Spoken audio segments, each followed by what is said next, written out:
Are you hungry? I feel quite hungry. I'm hungry.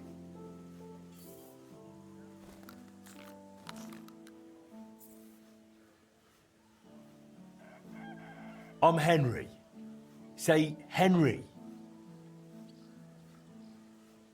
Hark! Say Henry.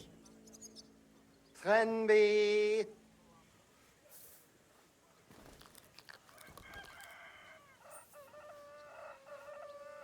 Say Henry.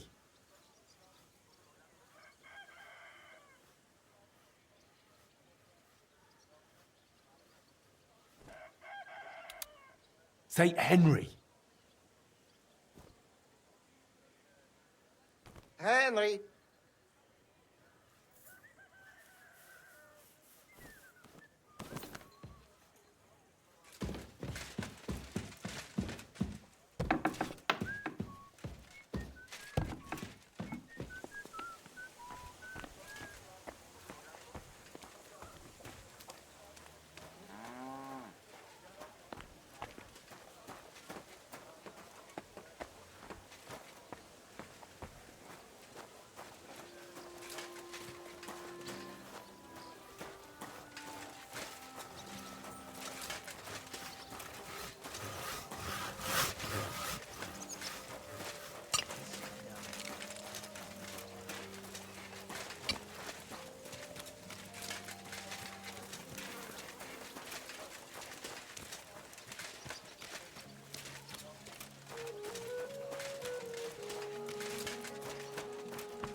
At your service, sir.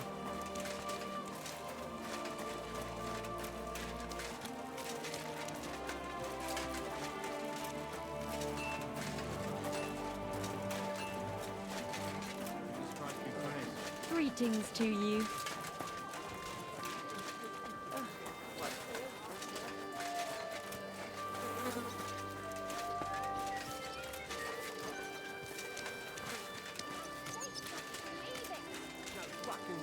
He was staring at you.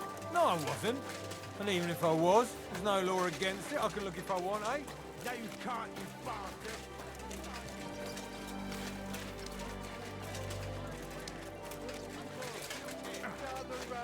God bless you, sir. A whole village burnt to the ground. Hell on earth. Just a few days' walk from here. You have to hear this. In Silver Scallop, they say. Without warning.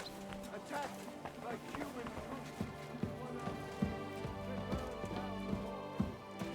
Apparently the city council is organising another collection for repairs to the fortifications. Are they out of their bloody minds?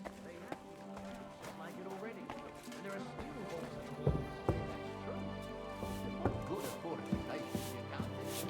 I'll tell you.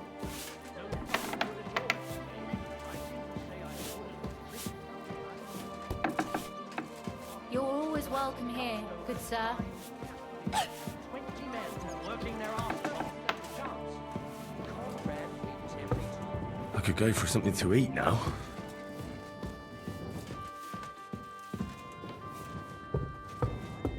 Stand against the devil.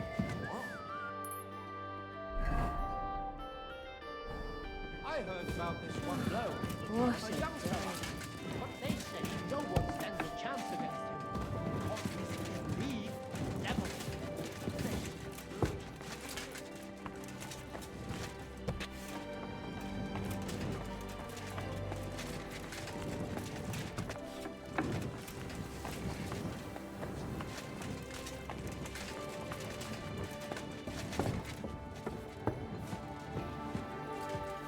Morning, my boy. Likewise. Likewise. Henry, how you doing? You know how it goes. It could always be worse. The war might be over, but the stench of it doesn't fade so easily. And more to the point, how are you, sir? I'm sorry you had to abandon your fortress. It breaks my heart, too. To think I wanted to get out of here not long ago. Foolishness. But that's behind us now. Life goes on. Anyway, sir, I don't mean to be rude, but I doubt you just want to ask how I'm doing. No. You're right. Let me get to the point. I need help with something, but I have no one to ask. Even though I know you have a lot on your plate. Well, I'd be happy to offer my services. What's it about? An old friend of mine reached out to me, Albik of Unichov. Does the name ring a bell? I know he's a healer. When one of the knights got wounded during the tournament in Kuttenberg, he really took good care of him. Physician would be the more accurate term. But even that barely does him justice. He's one of the greatest scholars of our age, and also King Wenceslas' personal physician.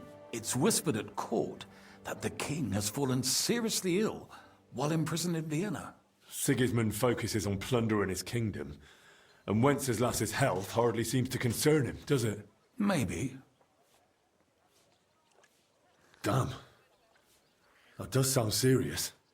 When Master Albek heard about it, he decided to act. He wants to go all the way to Vienna to see the king. No. For now, he's heading to Sedlec. Abbot Jan holds considerable influence at Sigismund's court. Albek wants to visit him and ask for his intercession. No, I don't like it. If the abbot is allied with Sigismund, he might want to detain Albik, or blackmail him. I feel the same, but Albik won't be talked out of it. He sees helping the king as his highest duty. And how does all this concern me? As I said, it's a matter of security. God forgive me, our king's health is of course above all. But right now, I'm more worried about Albik. It took some effort, but I convinced him to wait, at least until I find him a reliable escort. And believe me, it wasn't easy. That mule's got a scholar's head, but it's a stubborn one. Can you tell me more about the abbot? Sorry, but it sounds like you're afraid of him. I met him once too, but I didn't get a bad impression. You know Abbot Jan? Not quite. We had dealings once. Something with bones. But never mind that. Go on. Look, Henry, every high-ranking cleric's a politician in his own way. What worries me about Abbot Jan is what he ascribes his authority to. Others claim their vocation is divine will. He sees it somewhat the other way round. I don't really get it. It's only natural for an abbot or a bishop to question the morality of his acts. One must act, even if it means confession and penance later. Abbot Jan, though, seems to think that his every move and scheme is divine will itself, and that could be dangerous. What's that got to do with you? Albik and I go way back. He's been living over the Alps for a few years, studying at the university in Padua. As soon as I heard about Wenceslas, I asked him to come back. It's a serious matter, and when it comes to the king's health, he's the best there is. But I didn't expect him to act so rashly. So, if I've got this straight, you want me to escort Wenceslas's court physician to the Sedlec monastery, where they don't usually let anyone in, and the abbot is as thick as thieves with Sigismund, so Albik, who was dead set on going himself, can try to get access to the imprisoned Wenceslas. No, actually, yes, that's exactly it. All right, I'll go with Albik. Last time I was at the monastery, it was, quite an experience. Experience? That's a long story. So what do you want me to do? Stop by Albik's place, will you? He lives across the street with the quack. And give him this letter so he knows I'm sending you in person. Tarmark, apothecary. All right, I'll go find him. Good luck. I'll be in your debt.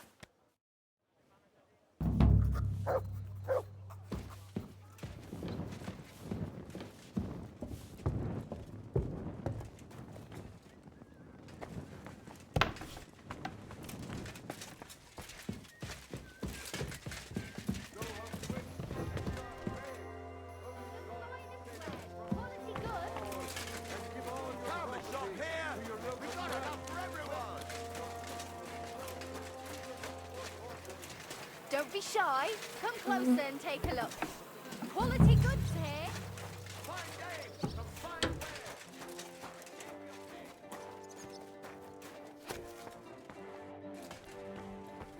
Grüß dich. Wie kann ich dir helfen, mein Herr? I'm looking for Master Albic. I heard he lives here. That's right, but he's not in at the moment. What do you want from him? I've got a letter for him from Lord Peter of Pisek. Do you know when he'll be back? No idea. He went over to the neighbors in quite a rush. The women of the house sent for him. Apparently, their mate's unwell. Albic is treating a common mate. Well, that's just the kind of man he is. Who are these neighbors? Just townsfolk. Same as any around here. They live 2 doors down towards the square. That's all I needed. Thanks. Bis bald, mein Freund.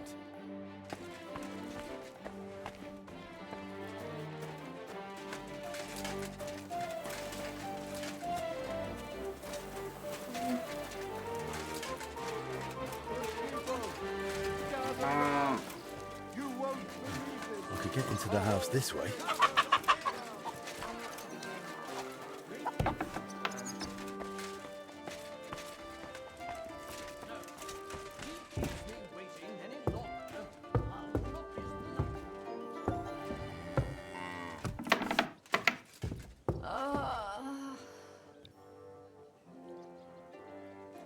If you can... Master Albic? Shh! I was sent by... I don't know how you got in, but be quiet now.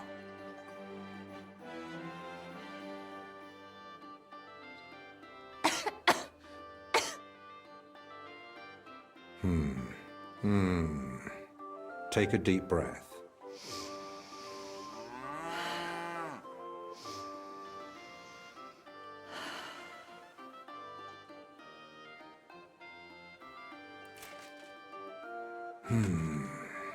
All right. Your breathing is improving. It still hurts in the chest, sir. Like a horse sat on me. A nettle compress will get your blood flowing. It'll ease off. Ribs aren't broken and the lungs sound clean. I have a potion made for you. Take it every morning and night, and stay in bed for a few more days. But, sir, who'll see to the house? Who'll cook? My mistress won't allow. I'll speak with her. What you need is rest.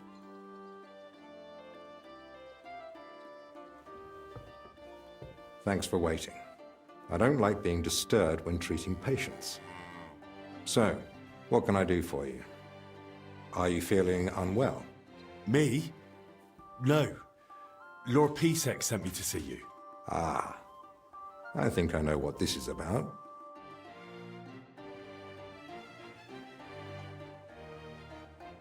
If I may ask, what's wrong with her? She suddenly collapsed with chest pain, passed out while carrying a bucket from the well. I hope she gets better soon. Me too.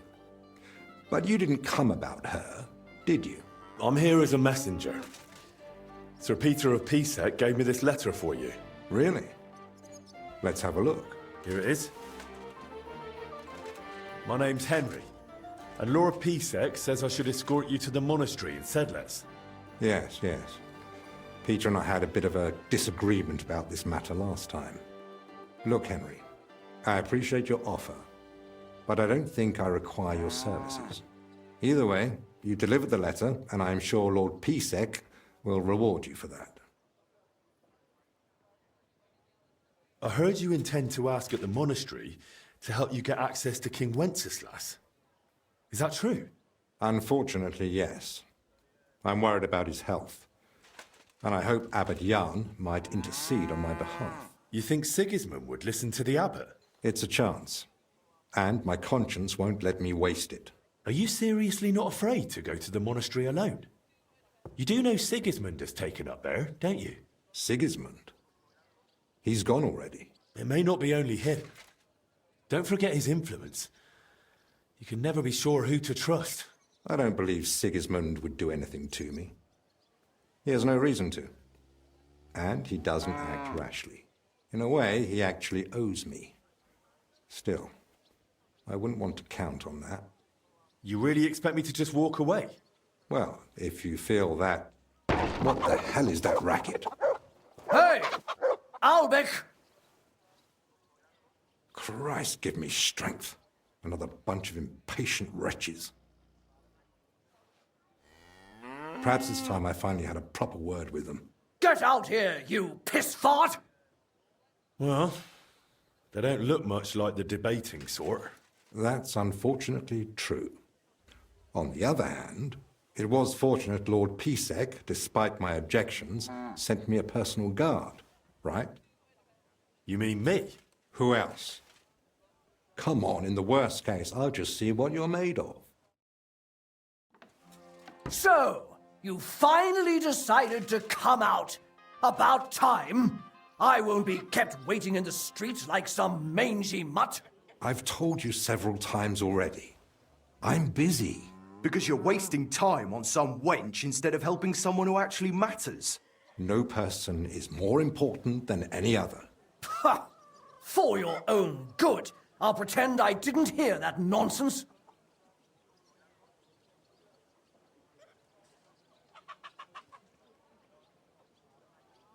Have you lost your mind? You do realise you're threatening the royal position?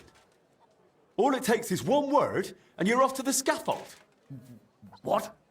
You mean the king? Who else? The Kingfisher? Bloody hell. Corva, fuck! Look, it's not that big a deal, right? We'll be on our way. Sorry to bother you, Master Albec. It's all right. God be with you. And with you. Forever and ever. Well, that's that. I must say, you surprise me, Henry. And pleasantly so. Perhaps your company might come in handy at the monastery after all. What do you say? Will you come with me?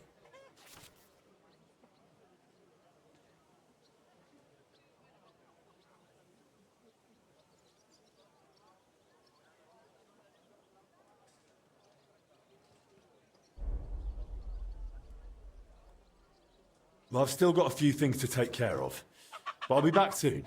All right. You know where to find me. A bit longer without food, and I'll really start to be grumpy.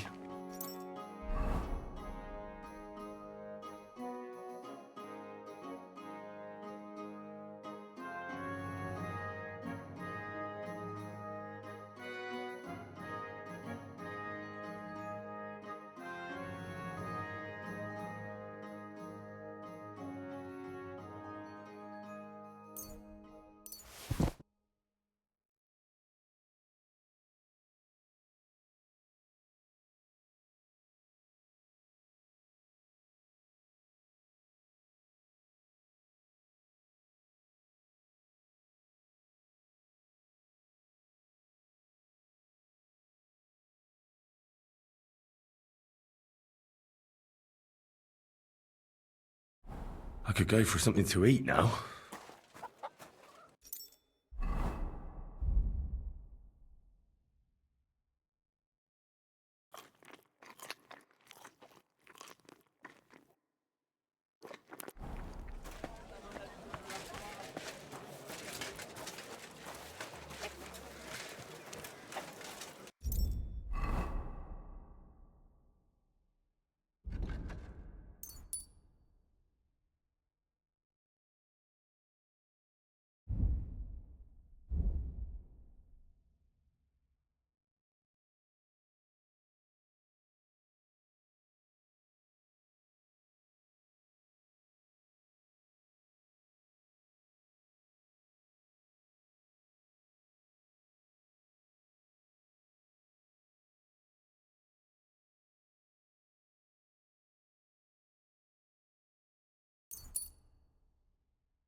My Good respects. doggy. I'm ready. Excellent. There's nothing keeping me here. Let's go now. Just change first. Armor would only attract unwanted attention in the convent. All right. I'll be back. Find out.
I'm ready.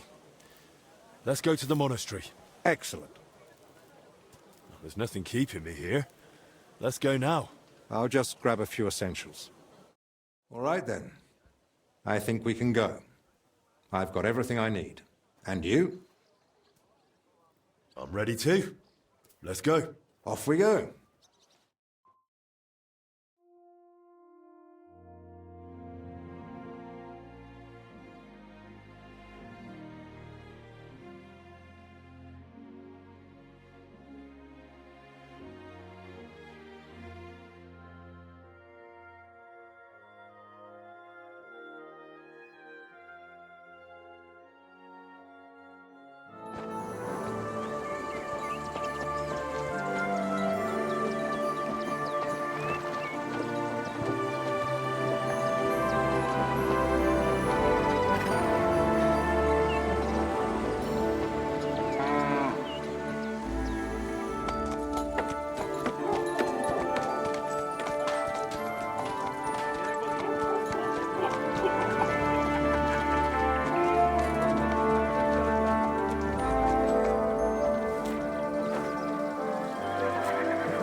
Father Abbot.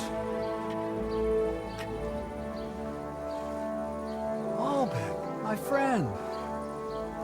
Christ be praised.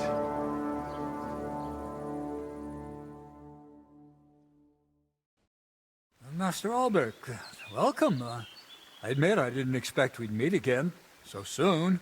But at the Italian court, I told you I needed to speak to His Majesty. I know, of course. But after what happened, and now with what's going on here, nonetheless, King Sigismund has already returned to Hungary. My friend, We both know your influence reaches well beyond the monastery walls. And so does yours. In any case, you can gain access to Sigismund's court on your own. We both know how. That matter still hasn't been settled, Albic. The king cares about it. Actually, forgive me. These are grave matters concerning His Royal Majesty. Can we speak privately somewhere? I'd like that, but I'm afraid things are rather complicated right now. Well, what's going on, my friend? You seem a little uneasy. I am. There are 3 seriously ill patients in the infirmary, gravely ill, and I fear the worst. The Black Death? Sadly, we can't rule it out. And I say that as someone who's lived through one outbreak already, and survived. Well, does it look like the plague? You think I'd be alarmed over nothing? Forgive me, Father. And who are these 3 patients? 2 are members of the monastery, Confessor Stephen and Brother Yaroslav, who works in the scriptorium, and one of the maidservants.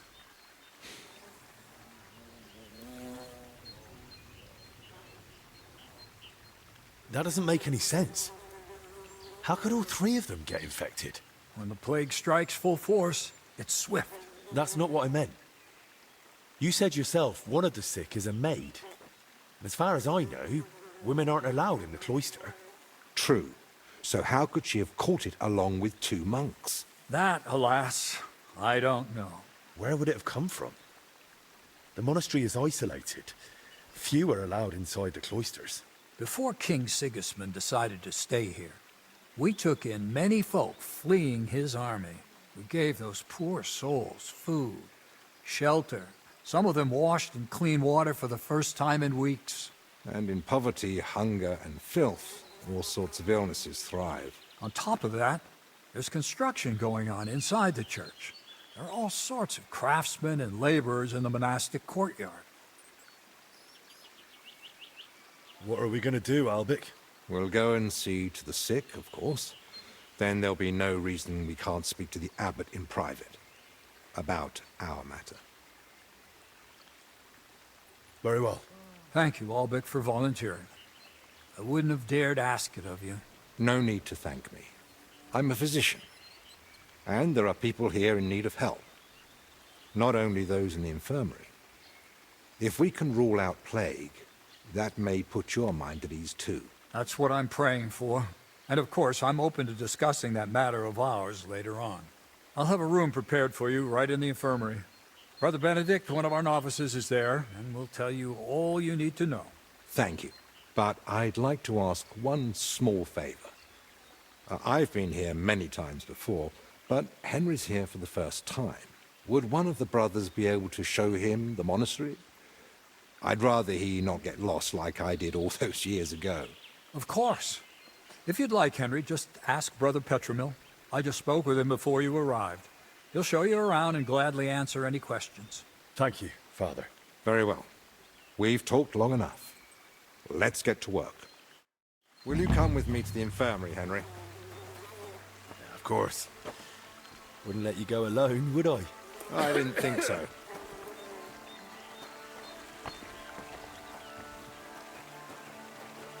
Tell me, Henry, didn't the abbot seem anxious to you? Yes. Although it's not like he tried to hide it much. The plague's a terrible illness. But surely they'd recognize it in the infirmary. Why would he need you? Well, the thing is, the monastery isn't in great shape. I'll be keeping Not an eye on just you. right away. King Wenceslas borrowed heavily from settlers. And now the monastery has to sell land to pay off its debts. And when Sigismund marched on the town with his army, that didn't help matters either. And if plague really did break out, that could be the final nail in the coffin. The abbot might be forced to dissolve the monastery. But let's not jump to conclusions.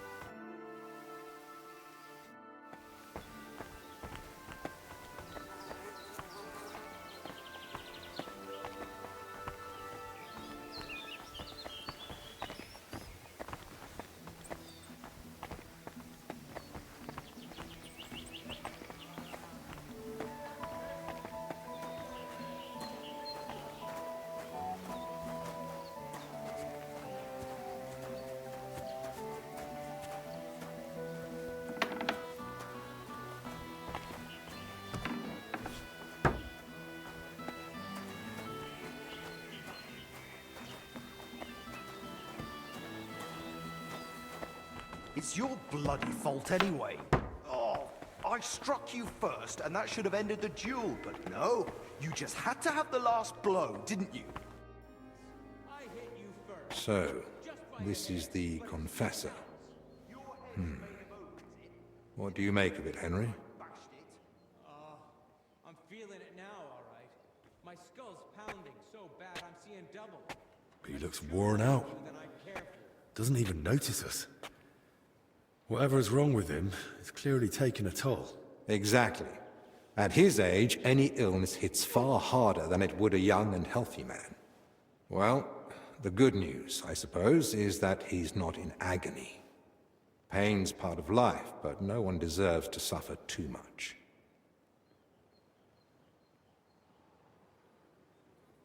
Compassion, Henry, whether for the suffering or even the enemy, is part of every good physician's character.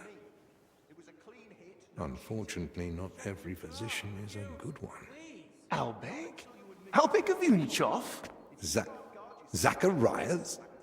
What are you doing here? Wherever His Majesty goes, I must follow. You know how it is. But why aren't you in Padua, studying?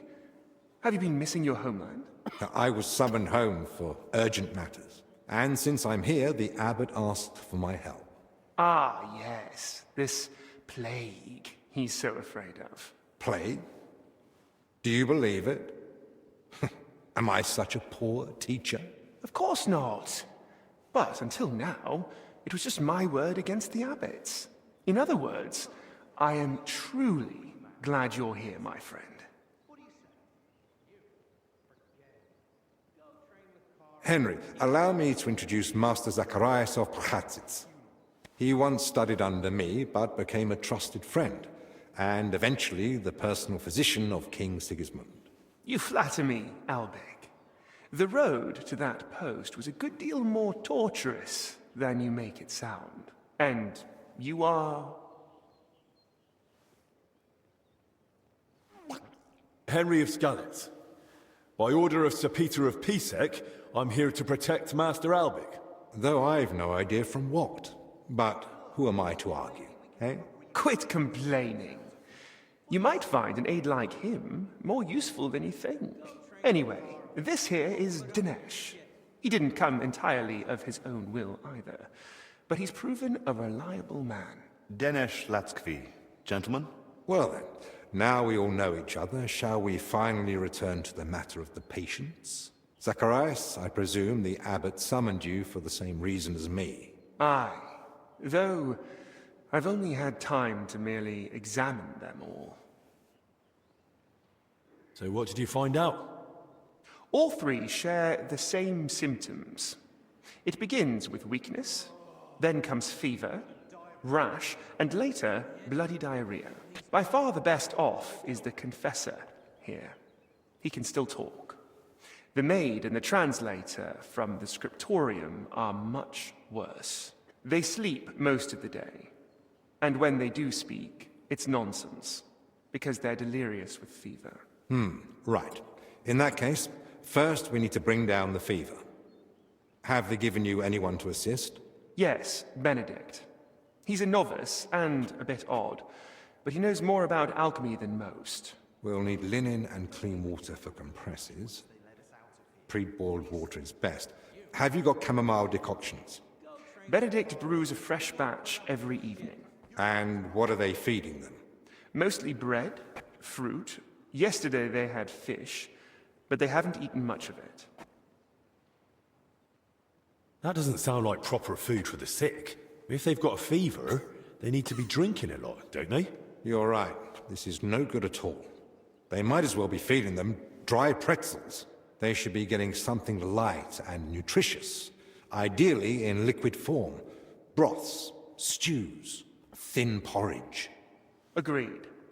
Dinesh will speak to Solarius Julian. You know the way to the kitchen, right? Consider it done. Then fetch herbs from Joachim. I gave him a list of what we'll need. Gentlemen. Joachim, you say? Well now. Can I help in any way? The best thing you could do is find out what the patients were doing before they ended up here. Diseases spread through foul air. So if we find where the three of them were breathing the same air, we'll find the source of the infection too. Who should I start with? If I were you, I'd start with the Confessor. He's the only one still lucid enough to speak. Better hurry. He might take a turn for the worse any moment. Who should I ask about the maid? As far as I know, her name's Blezhna. She gets her work assignments from Steward Zdenek. So I'd go and speak to him. And apparently, she's got a friend here. She might know something too. Try and find her. Who might know the monk who was translating in the scriptorium? Everything to do with books is handled by the librarian. His name's Crispin. He likes the sound of his own voice, but if you're patient, he might tell you what our patient was working on. Can I help with anything else? No, that's more than enough now. Once you've found something, come back. Maybe we'll have figured out more by then. How do you feel? Like I'm turning inside out. Don't worry. I'll let you rest. But first, I need to know who you've been seeing lately. And where. What? Why? Because we need to find out where and how you got infected. What's that got to do with the others? The sickness spreads through foul air. Anyone breathing the same air as you might be at risk. You sound like you know what you're talking about. And I believe you've got your reasons. But I'm a confessor. I can't. I mustn't break the seal of confession or tell you what anyone confided in me.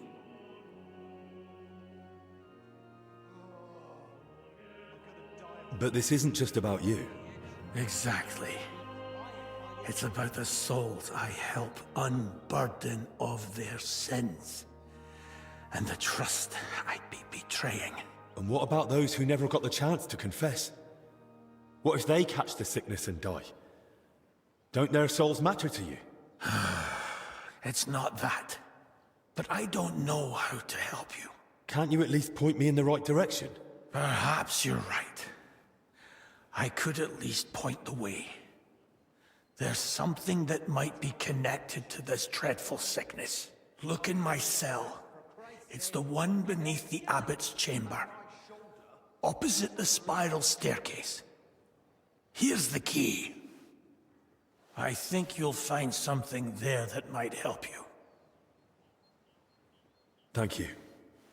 Now get some rest. Wait, please. Do you think that I might ask you for something? What is it? I'd like to have some flowers. Something living to cover up the ever-present stench of decoctions.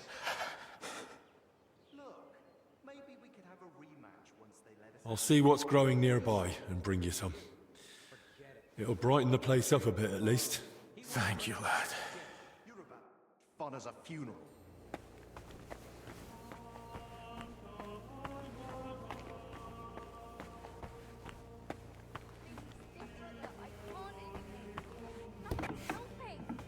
Calm down first. Where did you say it hurts?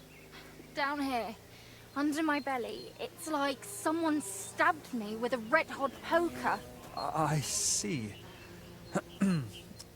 It sounds like an ordinary, woman's matter. It usually comes with its fair share of pain. What do you mean, woman's matter? This is different. Trust me, I can tell. In that case, I don't know. I don't have the necessary theoretical knowledge for this. I don't mind. I'll take anything you have. A bit of hogweed, at least. Or a leech to suck the bad stuff out. The pain you describe likely can't be treated with medicine. Maybe repentance will help? Forgive me, I have other duties to attend to. Great. Now what am I going to do?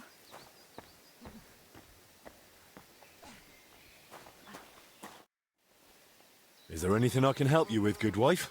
Who are you calling good wife? The name's Maddie, and no, only a sawbones can help me. Or the Reaper, maybe. Then it's your lucky day. Because I'm a bit of both. Tell me what's bothering you, Maddie. Well, it hurts like hell. Here, below my belly. It feels like a couple of hounds fighting over a piece of bacon. And the Holy Brother over there won't help. Says it's a woman's issue. Only I'm regular as a Vesper's bell. This is something else. That's a vivid description. How long has it been hurting? Well, it started the day before yesterday, and it's only gotten worse since then. And I've tried everything. Calamus, yarrow. I even prayed to Saint Benedict and rubbed garlic on my stomach. I even tried hanging from a ladder upside down so it could pass through me. All for nothing. And I almost bashed my head getting down. What were you doing before it started hurting? Working like a dog I was. Who said I wasn't? Zdeněk? All right, so I sat down on the stairs, just for a little while. My legs were killing me. Besides, those stairs were bloody hard. And ice cold too. It's a wonder I didn't freeze in place. All right, enough. I get it. All right. I'll try to help you somehow. If you sat on cold steps for a while, you might have caught cold from below. Whatever it is, I just want it to stop hurting. Sakura. Let them rinse me out with holy water for all I care. Or at least tie a knot in my guts, or I swear they are gonna come spilling out. I have this medicine here. Maybe it'll help you feel better. Here. If it's as strong as it smells, you'll be back in fine fettle in no time. Are you sure about this? This looks like the stuff I had to gurgle that one time when I ate too much bacon. But, all right then. I'll hand it over before I give birth over here. What the...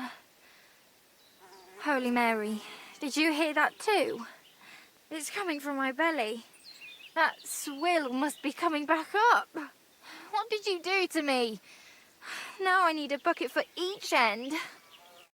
Oh, what's all this gurgling?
Come for a weapon, huh?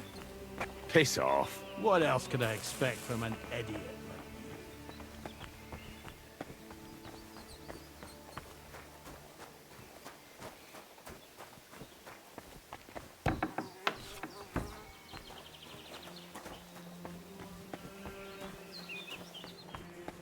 Oh, I'm gonna die of boredom. Prepare a fresh batch of digested. Brought the flowers you asked for. May the Lord reward you.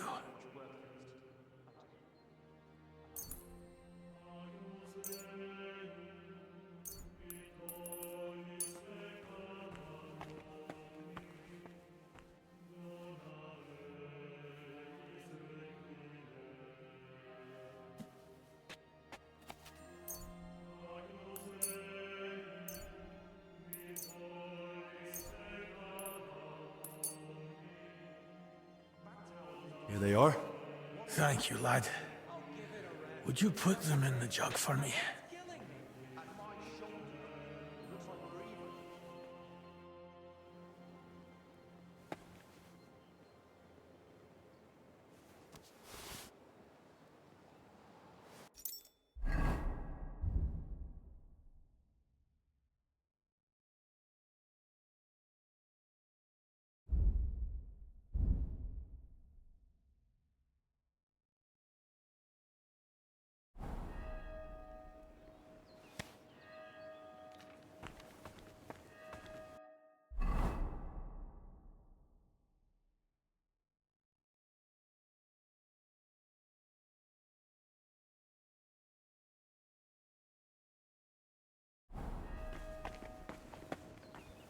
I saw you came here with Master Albic.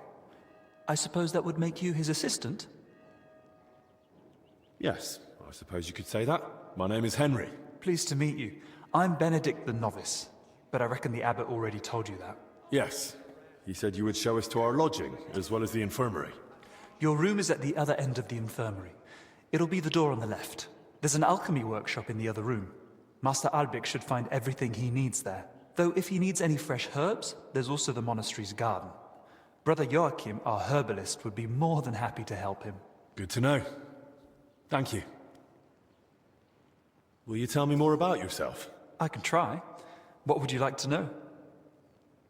How did you get to the monastery? Well, I walked.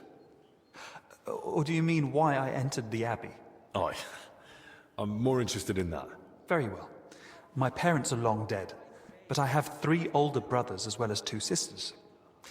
That is, I had 3, but one of them didn't live to see her first birthday. Nonetheless, I was born 6th. You see, I'm not a fighter, so I didn't join the army, and after paying for my sisters' weddings, I couldn't afford to go to university. So you had no choice? Something like that. But I'm happy to be here. In just under 2 years, I've learnt many things. Perhaps the Lord will provide, and one day I'll be in charge of the entire hospital. What did you do before you joined the abbey? When my parents were still alive, I cared for them. And when they died, I started my postulancy. So you were with your parents until they... Until they died. It was really challenging for me.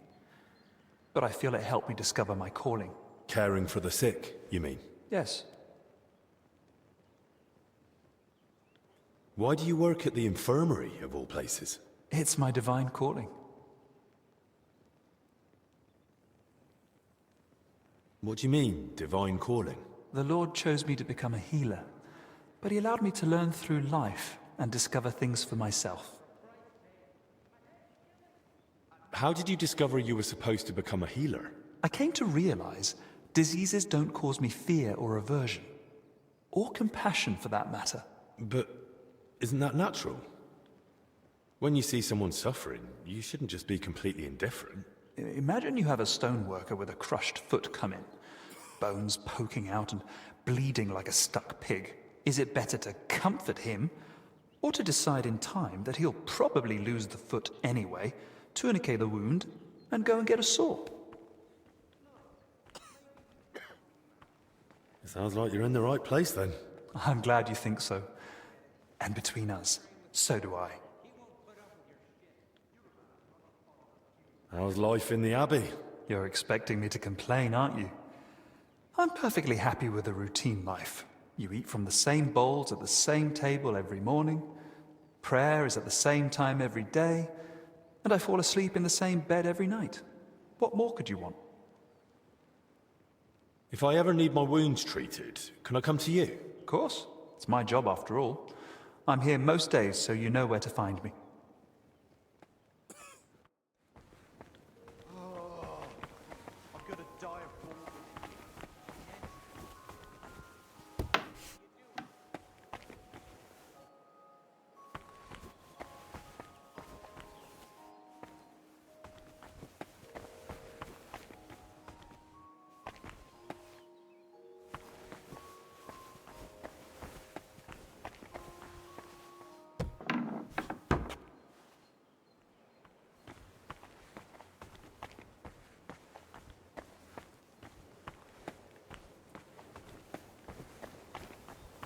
Look, maybe we could have a rematch once they let us out of here. What do you say? With you? Forget it. Young man, could we borrow you for a moment? What's going on here? It's about Slavek not knowing when to stop. Shut it, Yeshek! And you, young lord, what's your name? I'm Henry, and I'm no lord. All right then, Henry. Do you think you could settle this for us? We were having a training duel. Servant Brother Carl makes sure we don't grow idle here. Well, Slavek thinks he struck me first. I say it was the other way round. You're looking pretty battered for a training duel. Yeah, once we get going, it's no laughing matter. We've both got a bit of a temper. Either way, the fight should have ended the moment I hit you. If it had been a sharp blade, you'd be dead. Bullocks.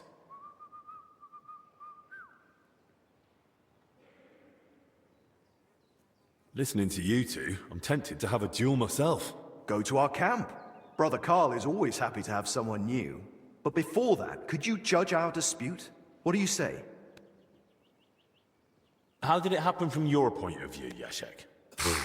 We were having a training duel, but it wouldn't be Slavek if he didn't run his gob the whole time. I didn't give a toss until he started insulting my ma.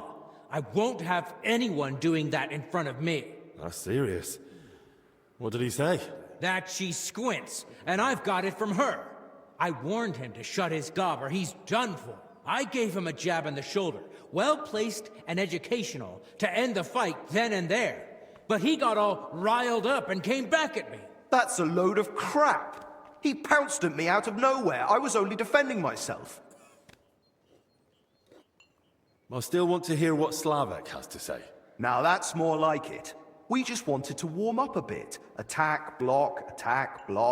But Yeshek completely lost it.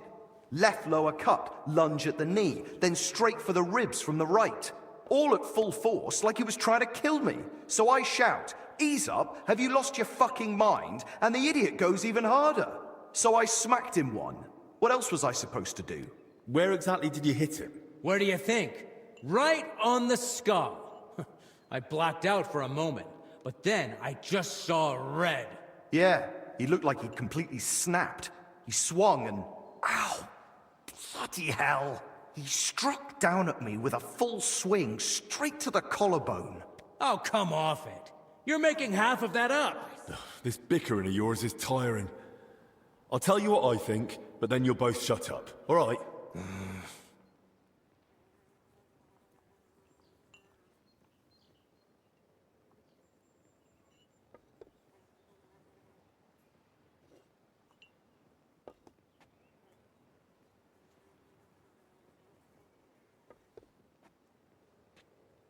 Doesn't matter who struck first.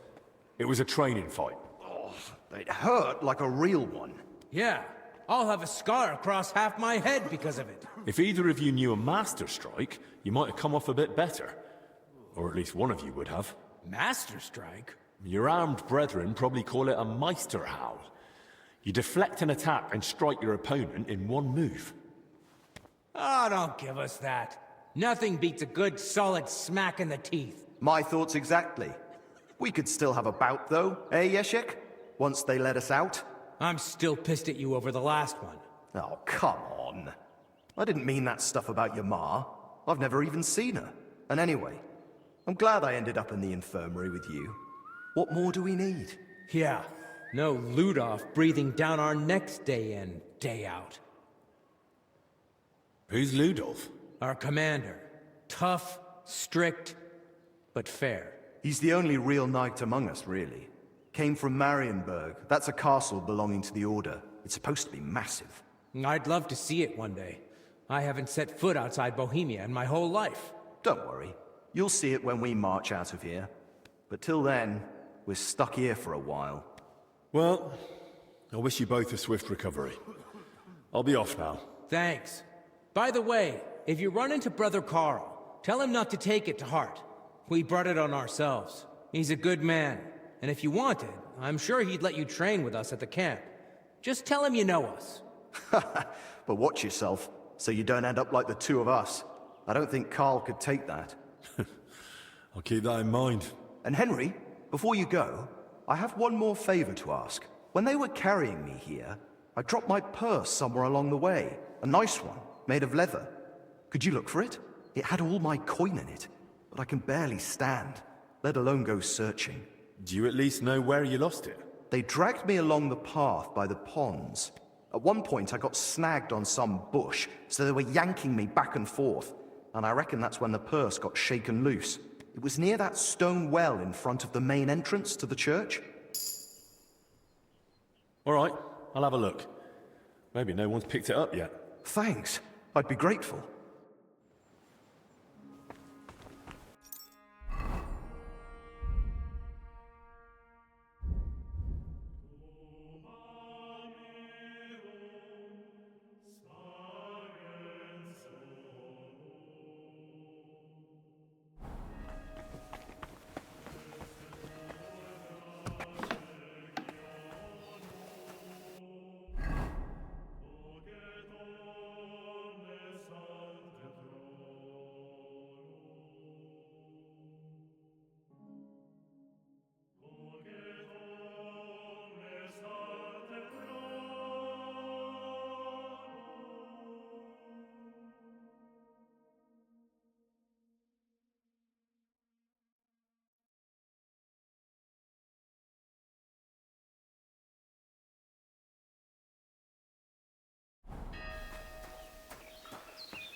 G'day. May your sword hand serve you for many years. It's open. We thank you, Lord. Fill this monastery and the whole world with peace and justice.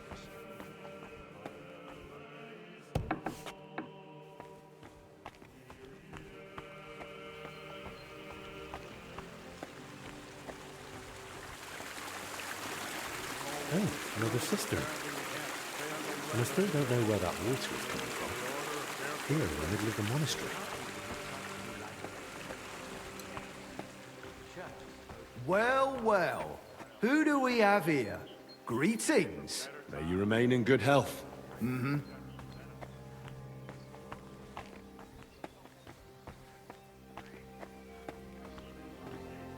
My blanket has been chewed up by mice, and I've been begging for a new one, but to no avail. That's exactly what I'm talking about.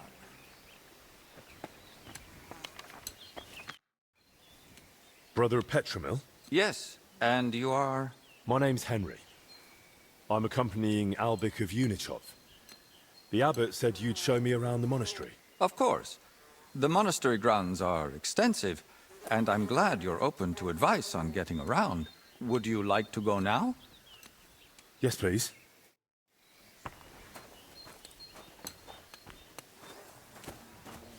Our monastery was the first Cistercian monastery in Bohemia, and is thus the mother of all our order's monasteries in these lands.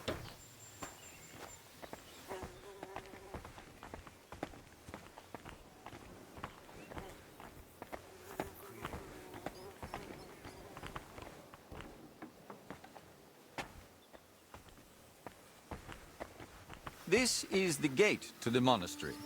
Within the monastery grounds, you'll find the workers' dwellings, farm buildings, and fish ponds. And on the far side of the monastery, we've got an orchard and gardens. I saw quite a few knights here. Do they live here? Those are brothers of the Teutonic Order.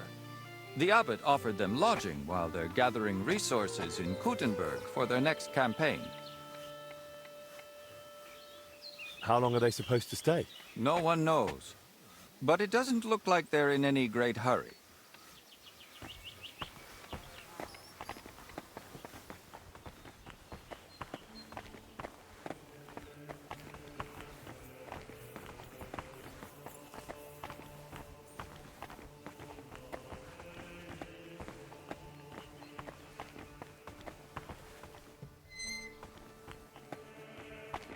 This is the kitchen.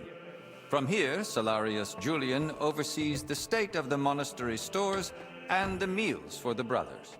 Good to know where to come if I get hungry. Yes. But please, try not to speak with the other brothers too much. Why not? I'll be Have they taken a vow of silence? The rule of Saint Benedict encourages the cultivation of silence. The brothers shouldn't be chatting idly, but rather turning their minds to work and to God.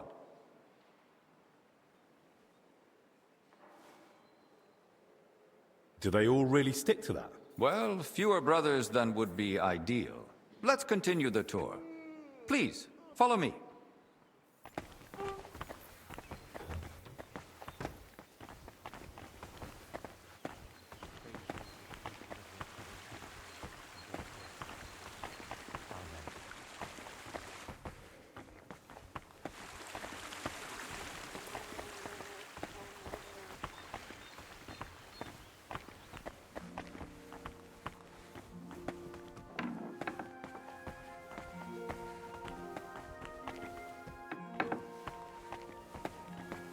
This is our monastery library and scriptorium. Brother Crispin, our librarian, does a splendid job. Our collection may not be the largest, but it's exceptionally colorful. What's your scriptorium working on? Brother Yaroslav is working day and night translating some Italian book. He's the most gifted translator I've ever met. But every gift comes with its dark side. What do you mean? Well, he's a bit of a free thinker. And how does that show? He asks senior brothers about matters a devout brother ought not to ponder, and such things have no place in our monastery. Can I borrow any books here? Yes, but please try not to take them out of the library. We already have trouble with brothers not returning them. I think I myself might have a forgotten volume or two in my cell. Can I help with that? That's up to Brother Crispin. But it's true he's overburdened and sorely short of time. Try asking him. All right, I'll check with him. If Albic doesn't need me urgently. That would be kind of you. So, let's move on.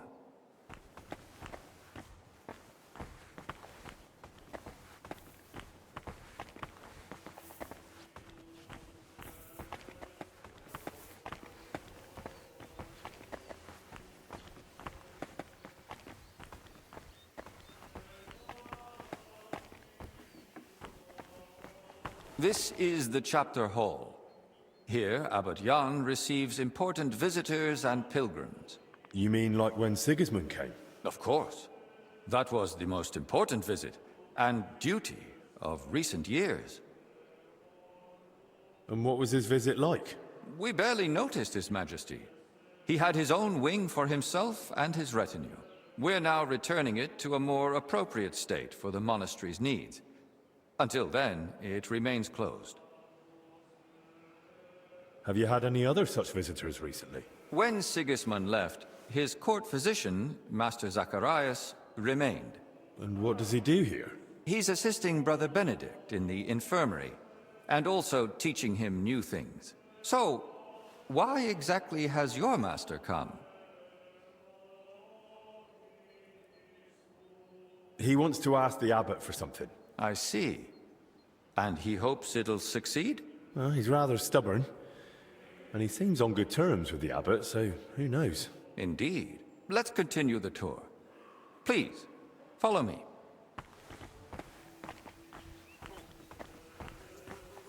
Next, we'll visit the beating heart of our monastery. Please, ignore the ongoing work.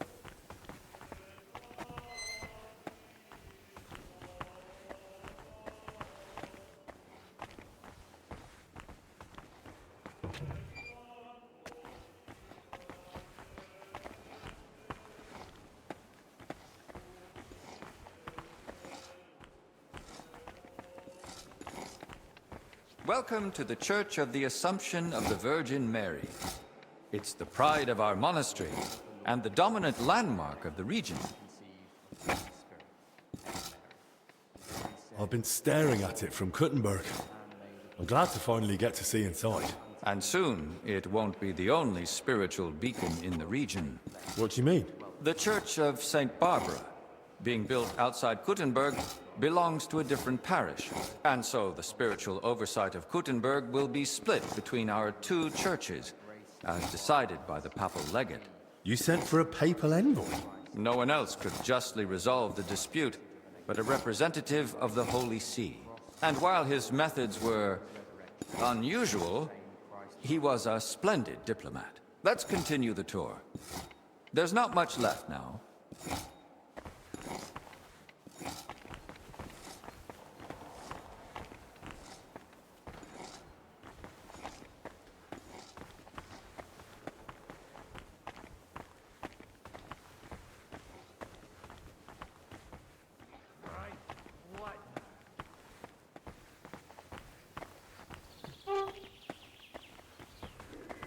Did you notice the cemetery by the monastery when you arrived?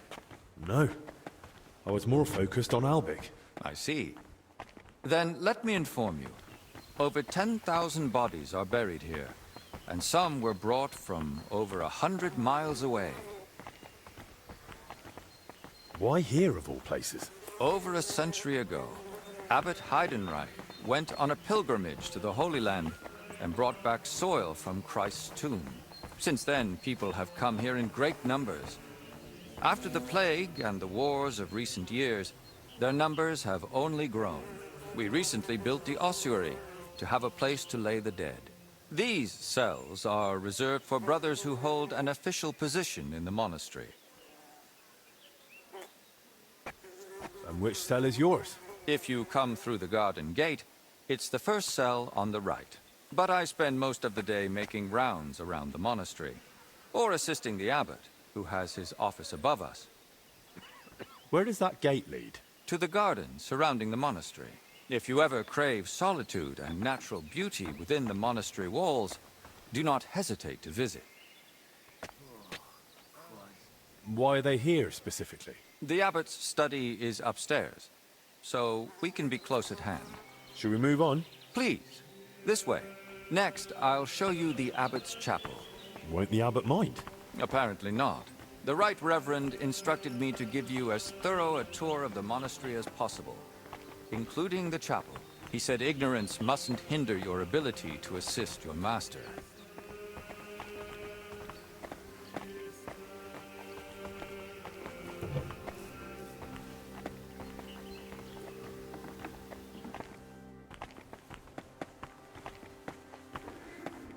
The last part of our tour.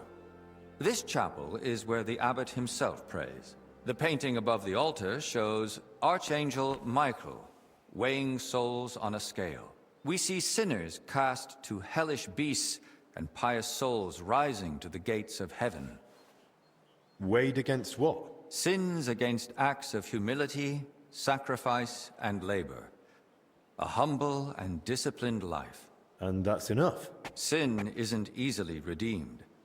It must be repaid with good deeds, or so it ought to be, at least. I'll now take you to Master Albic in the infirmary.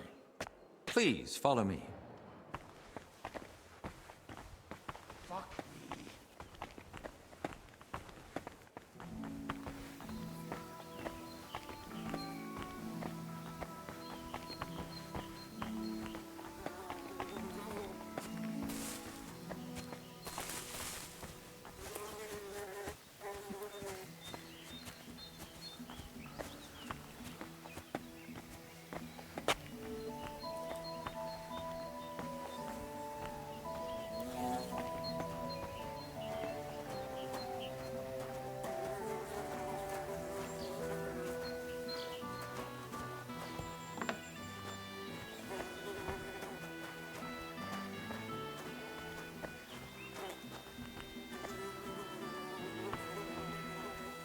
And here's the infirmary, where you'll find Master Albic.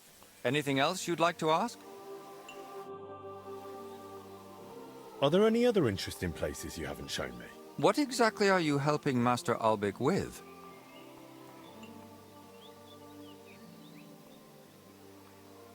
Mostly, I make sure Albic has everything he needs. Then I'm sure you'd enjoy meeting Brother Crispin in the library. He has books that might prove useful to you both.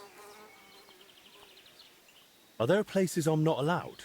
Aside from the wing once occupied by King Sigismund, you're free to move about the entire monastery. But please, speak with the brothers only when necessary. I'd say I know everything I need. I'll go and check what Master Albic needs. Good luck. And God be with you. And with you.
Don't cause any trouble.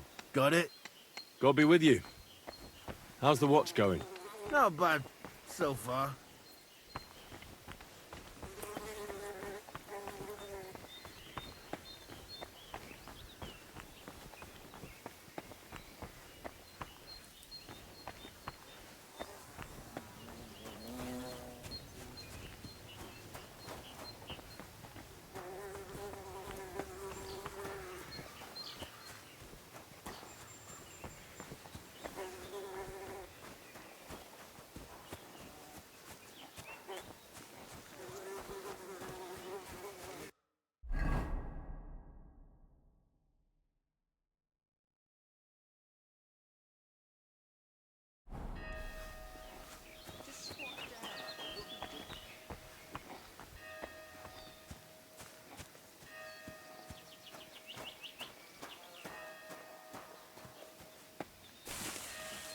That looks like Slavek's purse. I should return it to him.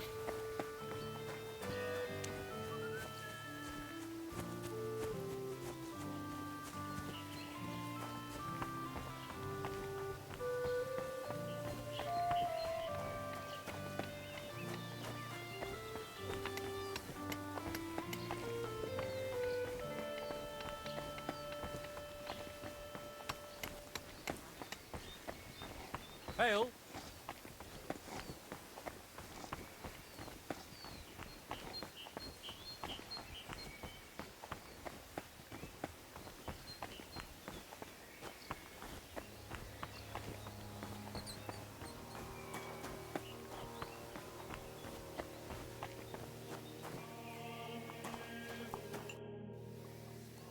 Tell me something about yourself.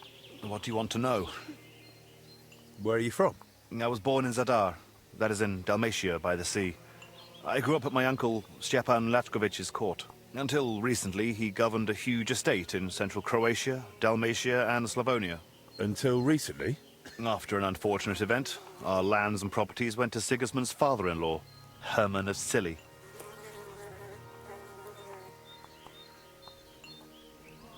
How did you end up in Zacharias' service? I used to serve several important courtiers. I must have made an impression on Master Zacharias because he requested my service specifically. King Sigismund readily agreed, and so it will be 2 years now that I've been serving him. Not that I know many people from Dalmatia, but your name sounds more Hungarian. And that is on purpose. The name Latkovich is not exactly favored at Sigismund's court. What do you mean by unfortunate event? The one that cost you your properties? It was a little misunderstanding, which became known as the Bloody Sabor of Krzewcy. Sabor? An assembly of the foremost representatives of nobility and political power in the country. And at this particular assembly, King Sigismund had my uncle, along with most of his people, killed. Why did Sigismund do that? He was still bitter about Nicopolis. But what really angered him was my uncle's support for Ladislaus of Naples. He had long had his eyes set on the throne of Hungary, so you can imagine the king was not pleased. Don't you want to take revenge? Alone? Against the entire Holy Empire? I am no madman, unlike my uncle. He paid for betrayal with his life. Our entire family lost everything. Our properties, our standing, our power, our future. And I want to fix it. I wear black as a sign of shame for my family. I will not wear anything else until I regain the king's trust. Are you sure you can accomplish that in one lifetime? Worst comes worst, I'll die in black too. At least it is suited for the grave.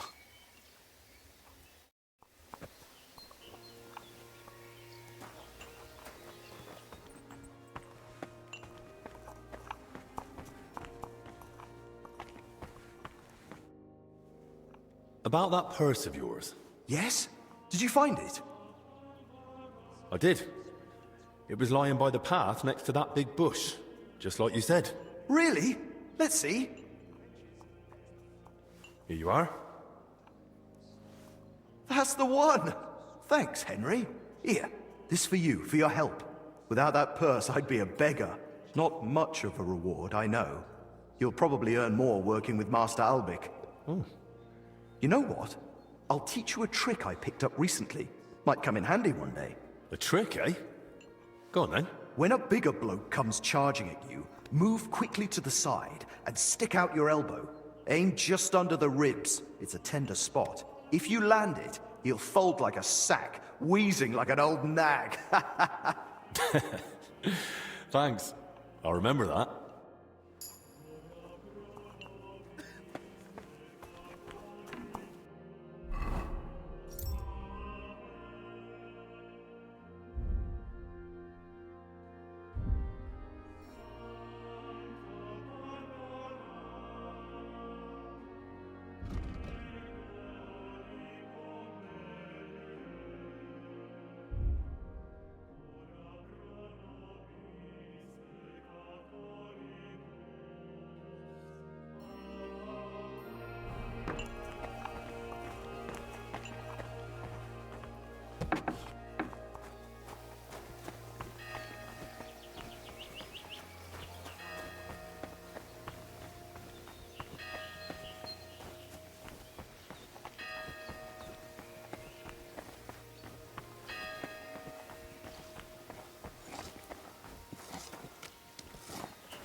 God grant you health.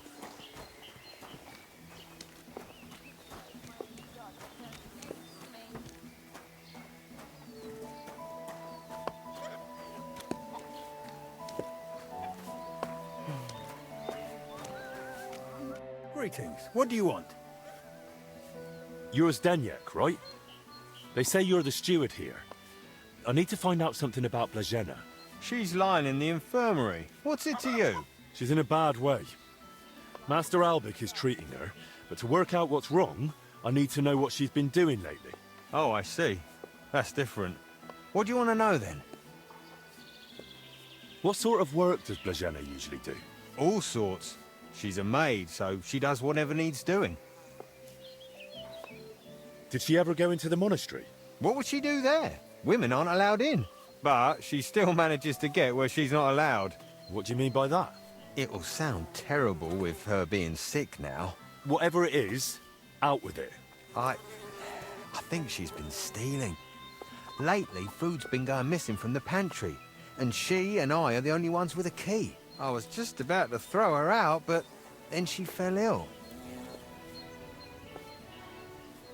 Who was Blazena closest with here? She shared a room with Valerie. I had to separate them more than once so they'd stop chatting and get to work. And how do I recognise Valerie? Easy. She's the only blonde among the maids. Where does Blazena sleep? I'd like to take a look at her room. What for? How do I know you won't nick something? Excuse me? I can bring Master Albic here if you like, but he's got better things to do. Like saving Blazena and the others. All right, no need to shout. Blazena sleeps in the house across from the church, like most of the help. When you enter, go through the door on the right, then up the stairs. Her bed and chest are by the window. I'll take a look there if that's all right. Thanks. Apparently they took Blazena to the infirmary. Aye, so I've heard. What's the matter with her? She had a terrible fever. The poor thing couldn't even get out of bed. There's no talking to her either. She just kept babbling incoherently. It's like That my sounds God awful. turned against me. Just awful. I know. When the young novice Benedict came to see her, he turned white as a sheet. Maybe it was just his first time seeing a woman. What did he say? Nothing. He just rushed her to the infirmary. Greetings. I need to find something out about Blazena. And they say you know her better than anyone. Well, we share a room, but we're not that close, really. Why? I'm helping the physician treating her, and anything I find out could help. I spoke to the steward, but he wasn't very helpful. Zdeněk? I don't know. I doubt I'll tell you anything he hasn't already. What is it? Why are you suddenly on edge? When Blazena fell ill, I was there. I sleep right next to her. What if I caught it too? Don't pretend. You were calm until I said your steward sent me. Shh! Quiet! What is it? I'll tell you something, but not in front of him. If he heard, he'd skin me alive.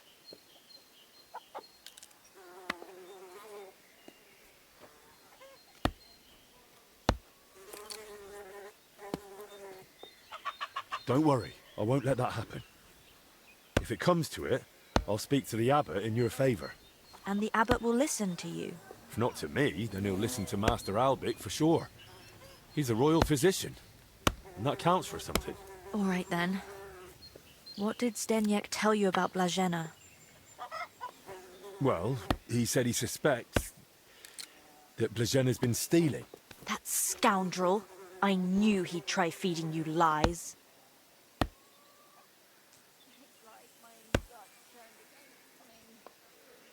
How can you be so sure Zdeněk lied to me? Because I caught him red-handed. I saw him going through Blazena's things. Her chest. You think he was looking for something? Maybe.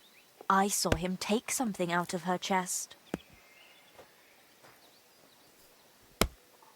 And do you know exactly what he took? No. It was already getting dark, and the bastard's quick with his hands. But it must have been something small. Right after that, he slipped out and went down into the cellar outside. And what sort of cellar is it? The entrance is in the yard, under the stairs. There's food down there, but mainly that's where the monastery wine is kept. There are a few rooms down there, and only Zdeněk has a key to some of them. Sounds like a perfect place to stash stolen goods. Do you know where Zdeněk sleeps? Maybe I should have a look. We live in the same house. Me and Blazena sleep upstairs.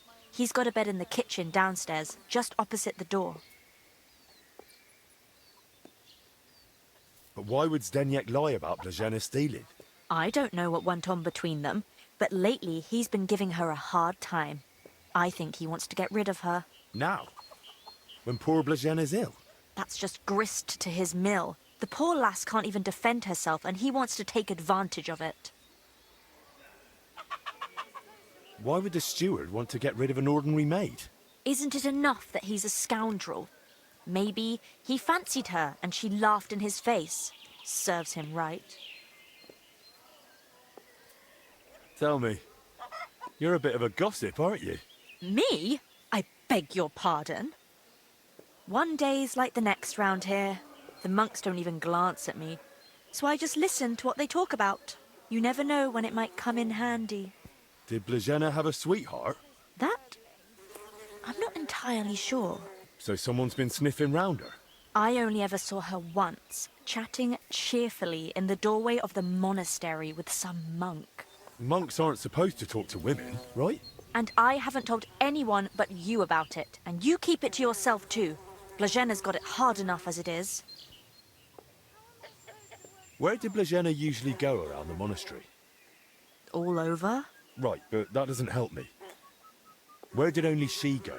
Zdeněk gave her the pantry key, so she was the only one who had access to it. And where is that pantry? That same cellar I already told you about. The one I saw Zdeněk run into. That'll do for now. I'll take a look in that cellar and see what I can find. Right, but how is all this supposed to help Blazena get better? Well, to be honest, I don't know myself. But Master Albik said to find out what I can. And how is Blazena doing? I don't know. I don't want to frighten you, or give you false hope, either. But at least she's in good hands. Let's hope she recovers. I miss her high spirits. And her laugh. Without her, it's so horribly quiet here. God be with you, sir.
These must be barrels from Lorca.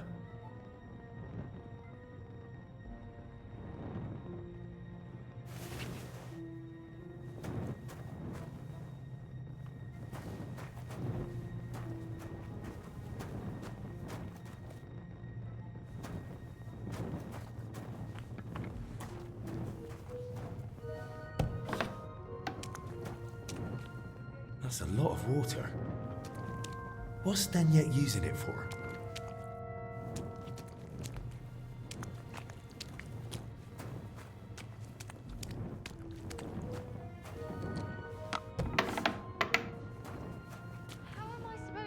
Why is there wine spilled everywhere?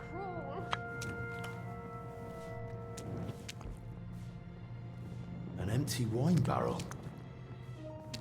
Someone's been hammering these barrels shut. Of course. Now I get it. Steward Zdeněk's watering down the monastery wine. If the abbot found out about this, he'd throw him out.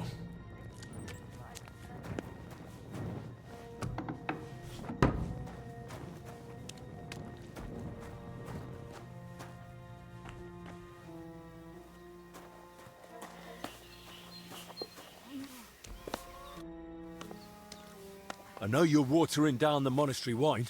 I beg your pardon? Don't act like you didn't hear. You know exactly what I meant. You feeling all right? Maybe you should lie down. I saw your cellar. What? But no one's allowed down there. And I know exactly why. Now we're gonna have a little chat. All right. But not here. Come with me, if anyone heard you. I'm not going anywhere with you. We're talking here and now. Oh, come on. No, come on. Shh, not so loud. What, you don't want anyone to hear? Then talk. All right. I won't say another word. Just stop shouting. So what the hell do you want from me? Coin? What did you take from Blažena's chest? Take? Me? Don't deny it. They saw you rummaging through her things. What's Blazena got to do with all this anyway? Did that bitch tell you something? Don't speak about her like that. You hear me? The poor girl might die. And anyway, why would she tell me anything? Because she figured it out too. One time I forgot to lock the cellar door behind me and she caught me at it. So that's why you lied about her? So no one would believe her if she gave you away? You're a right bastard. You know that? Go to hell. So what did you take from her chest then? I found a key in her chest. What key? What's it for? It's for the monastery cellar. You mean your cellar? No, it's the key to the cellar under the monastery. But how would Blazena get something like that? Women aren't even allowed in the monastery. Yeah, I don't know. Oh, Christ. And that's all you know? That's it, I swear. Then give me the key. I don't have it on me. So where is it? It's hidden, where I keep the silver from the watered wine. I figured you'd want something in return for keeping quiet. That's exactly what I thought. All right, come with me.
Come closer. I don't want to shout here. So where's the key? Damn it. If you'd only wanted the bloody key, but that's not enough for you. What the hell are you on about? You wanted my silver too. I know your kind. Never satisfied. No matter how much they're given, it's never enough to shut them up. You left me no choice.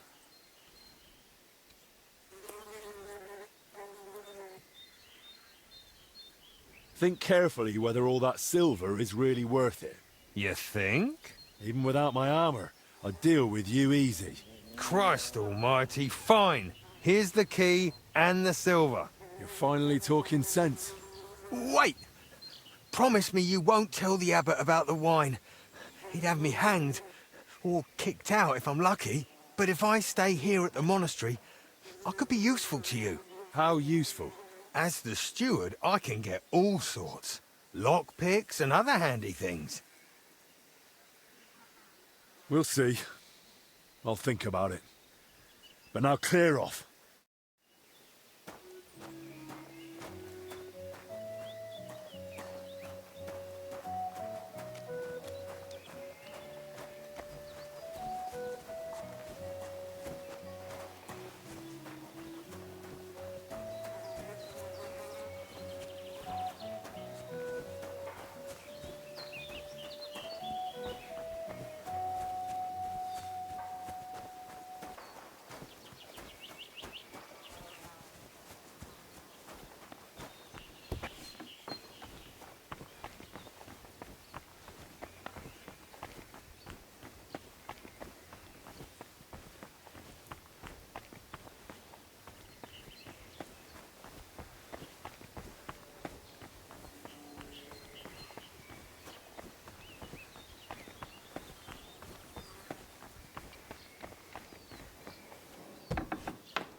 fill this monastery and the whole world. Greetings to you.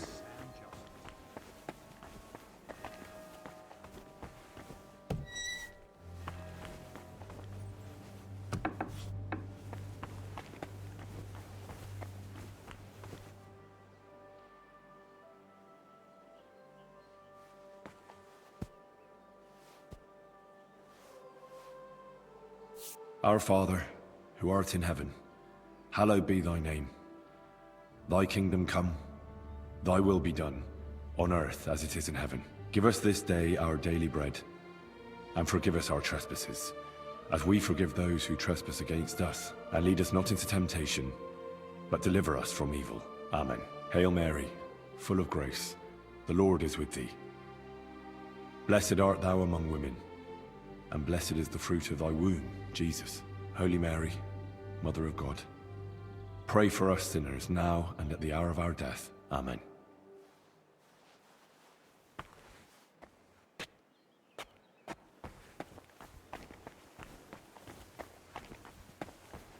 Greetings to you. All the graces and gifts of this day. Open our hearts.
Greetings.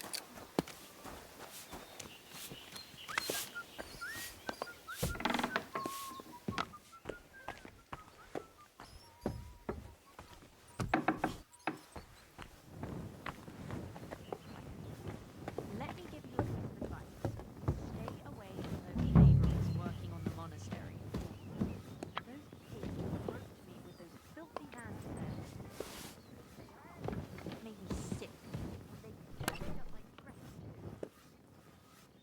That's a lot of coin.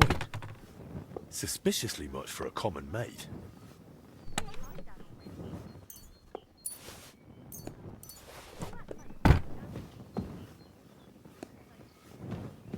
monastery. He says it might be a while. Apparently the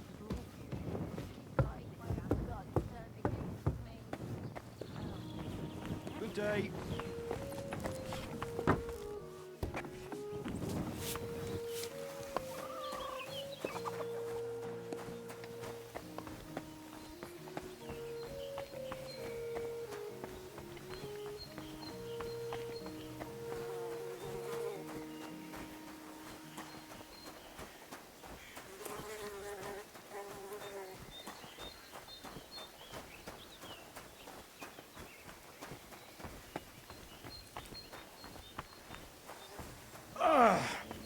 Yes, I can.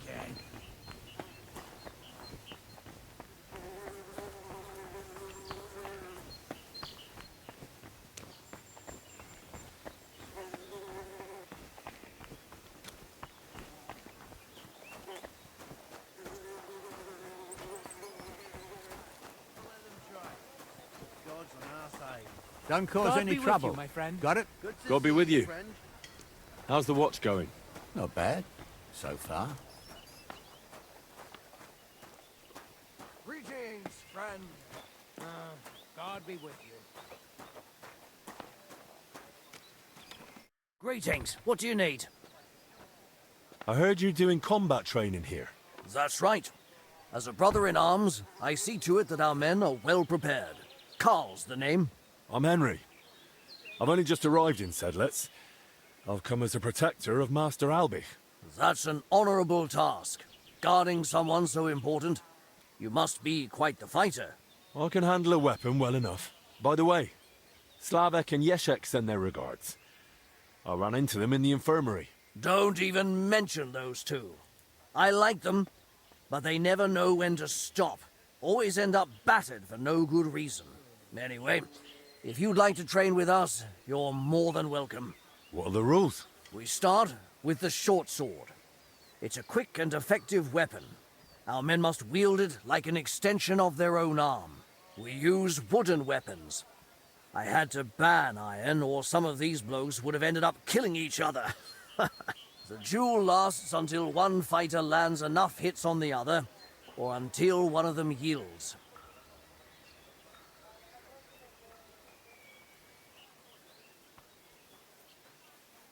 Come and fight. I can handle any of you with one hand tied behind my back. You've got courage, I'll give you that. Or maybe just a big mouth? I'm just saying. There's not much that can surprise me anymore. I've fought to the death with many noble knights and some right rotten bastards. And I'm still breathing. Besides that, I've got experience in tournaments. I won in Kuttenberg. If that's true, all the better for our men. At least they'll get a proper workout. So, let's not waste time. Your first opponent will be Mark. We've recruited him this year in Moravian Pisek. He's new to our ranks, but he's already proven he can handle a weapon. Let's fight.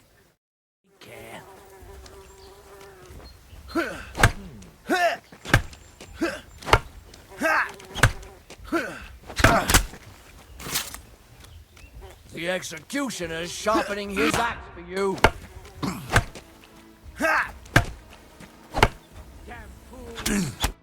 Now that was a fight. You really gave it your all.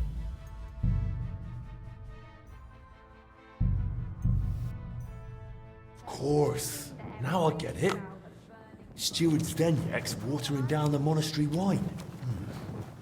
If the abbot found out. Great. I know you. I don't know. You. I saw. What? And I know. All right.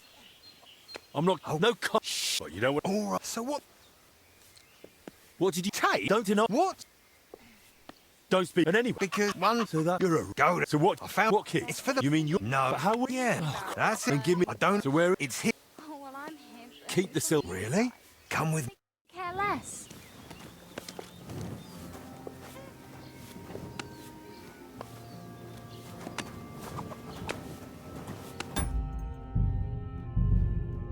Of course. Now I get it. Steward Zdenyek's watering down the monastery wine. I know. I don't know. You. I saw. What? And I know. All right. I'm not going. Oh no. Shh. But you know. All right. So what? What did you take? Don't deny. What? Don't speak. And anyway. Because one. So that's. You're a go there. So what? I found. What kid? It's for them. You mean you're. No. But how would? Yeah. Oh, that's it. Then give me the. I don't. So where is? It's here. That's it. All right. Embarrassing. Don't shove. Look out.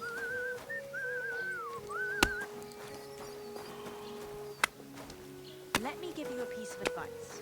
Stay away from those labourers. They're sitting in there reading about a burning bush. Oh, well, I'm here.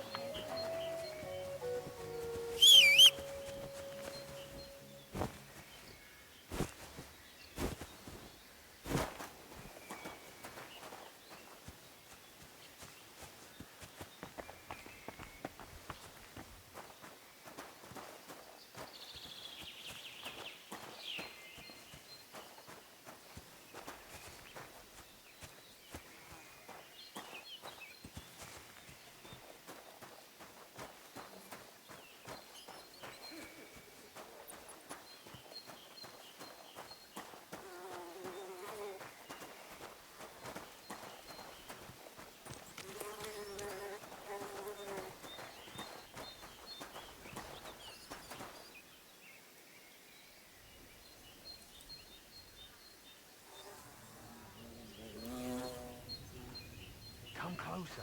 I don't want to shout here. So where's... Damn it. But that's... What the hell you want? You left... Think... Yes. Even with a cry, you're fine. What? But if I... How you... As... We'll...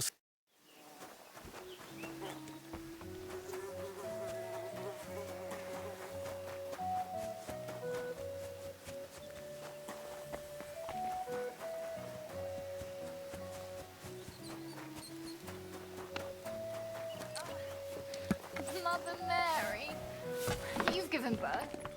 You get it.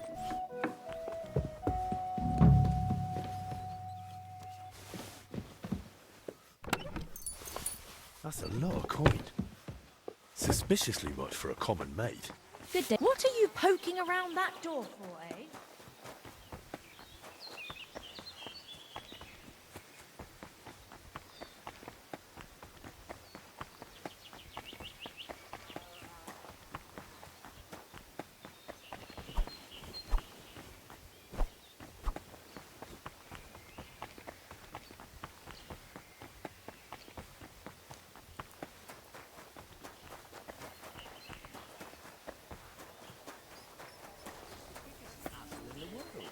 Made from red bricks, you can see.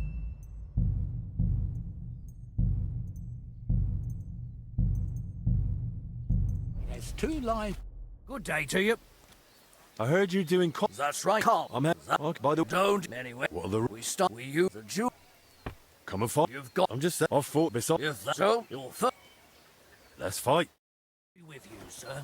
My God! What are you doing? Waker! You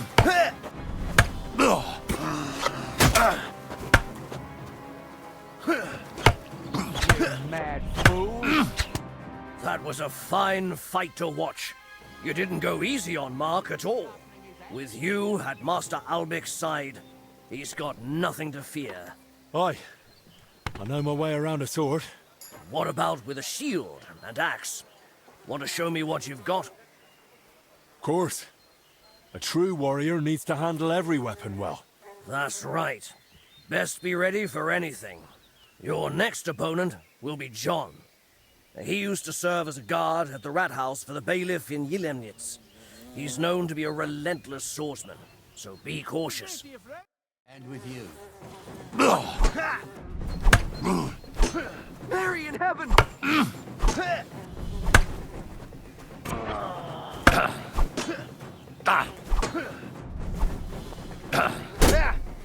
You ought to be ashamed. The executioner sharpening his axe. You mad fool! Someone better hold me back. I've got my eye on you.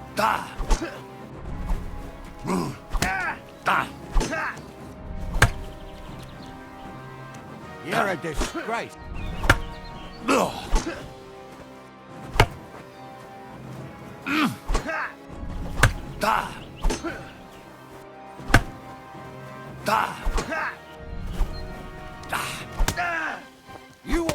Your second victory.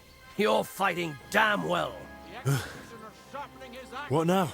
What would you say if I challenged you to a duel myself? I'd like to see what you're really made of. We'd fight with long swords. Langschwert is a noble weapon, fit for a true master. Will you accept my challenge? Of course. It would be an honor to cross swords with you. Glad to hear it. Then get ready. I'd beat him even more.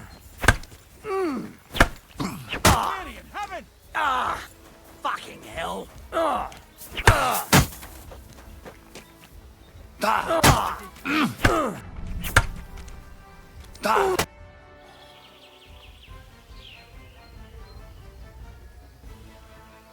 must say, I haven't had such a close fight in a long time. Likewise. Allow me to personally thank you. Everyone I've trained who managed to beat me in a duel, I've given a sword from our Order's armory. Let it be a token of your martial prowess. And remember, the Order is always looking for capable men. I value your gift, Carl. And thank you for the offer, but I can't go with you. I'm needed elsewhere. And you're clearly one of those who keeps their word. But should you feel I still have something to teach you, I can pass on some of my combat experience. For now, though, you've earned a rest. Thanks. And all the best to you. God be with you.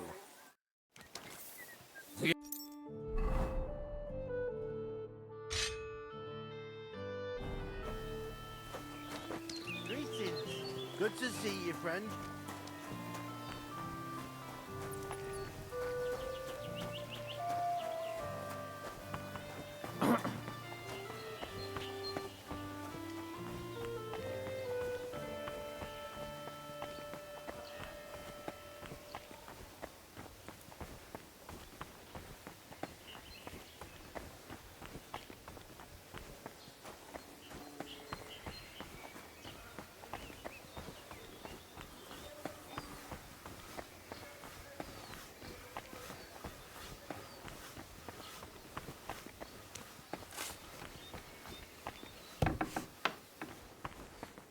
Keep the peace, and we won't have any problems. Cheers.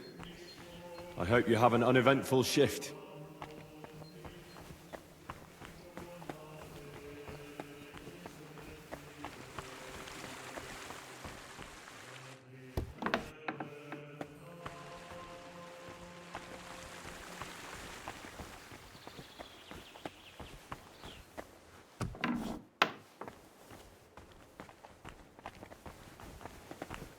Hail, Holy Queen, Mother.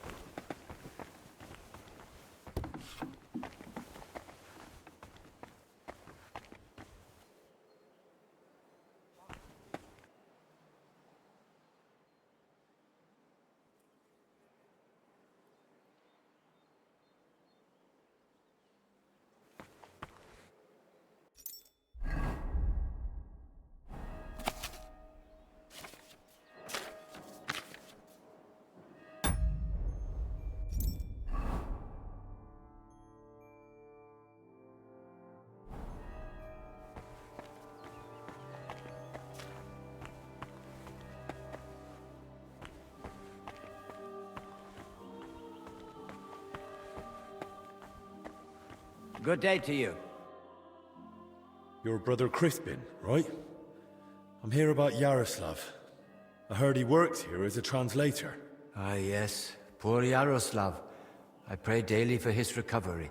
God has blessed him with an extraordinary talent and a sharp mind. It would be a terrible loss if... But no. Such thoughts help no one. And who are you, anyway? My name is Henry. I'm helping Master Albic in the infirmary. Very well. What do you want to know about Yaroslav? Could you tell me, please, where he was staying? He has a cell in the dormitory upstairs. Go up the stairs in front of the scriptorium and turn right. Then it's the 5th cell from the door. Thanks. I'll take a look. What exactly was Yaroslav doing here? He's working on a translation of a book that came to us all the way from Genoa. While he was well, he spoke of nothing else. He knows Latin, Italian, and French. And thanks to his work, we have several valuable translated volumes in the library. What book was he translating? It's called the Decameron. Where did Yaroslav work? Here in the scriptorium, of course. You'll find his usual place right by the entrance. But be careful. He's got something unfinished there. He's spent so much time on it that it must be nearly done by now. It'd be a shame to ruin it just before completion. Don't worry. I'll be careful.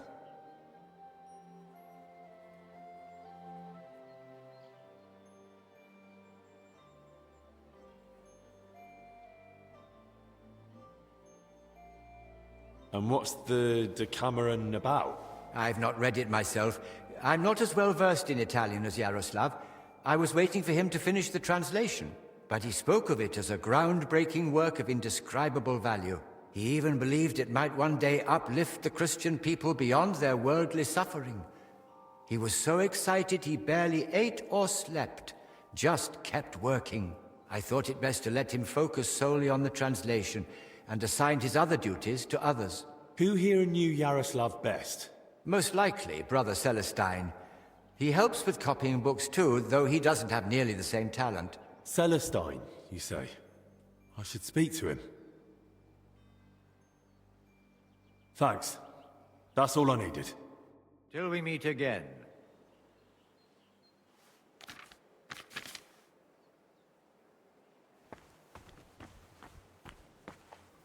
Kitty! Kitty!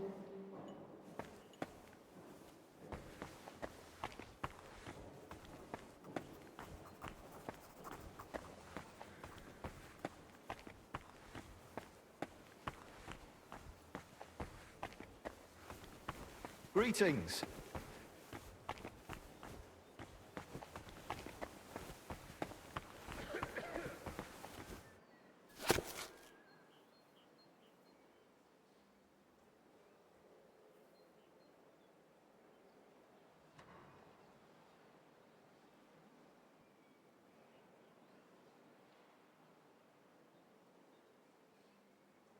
It's almost empty.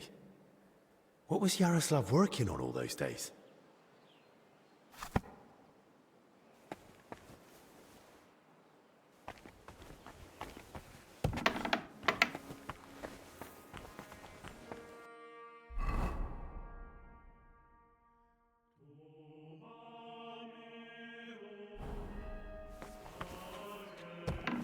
Don't cause any trouble, got it? God be with you. How's the watch going? Not bad. So far.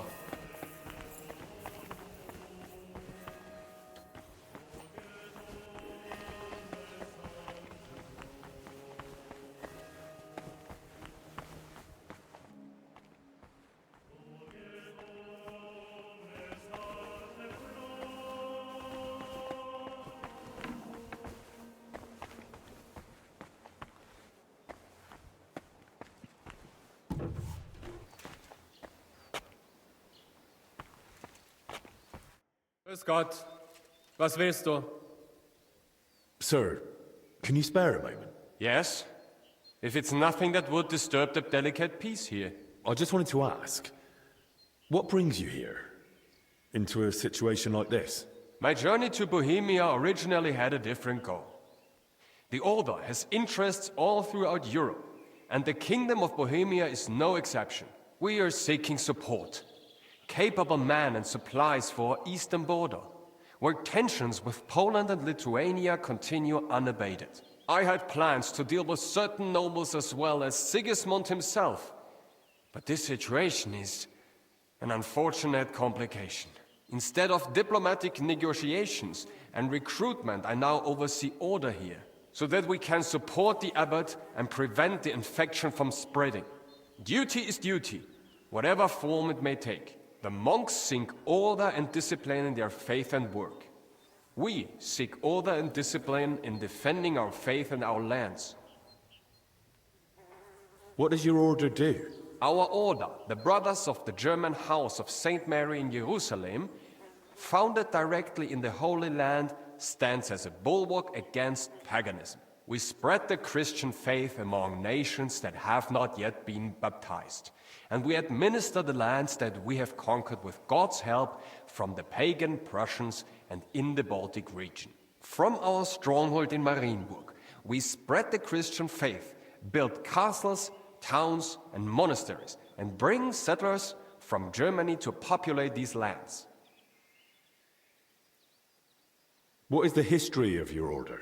The order was founded in the Holy Land more than 3 centuries ago as a hospitaller brotherhood for German pilgrims during the siege of Acre. Pope Celestine III confirmed us at the time, and thanks to the Golden Bull of Rimini from Emperor Frederick II, we gained the right to conquer the Prussians' lands and hold them in fief forever.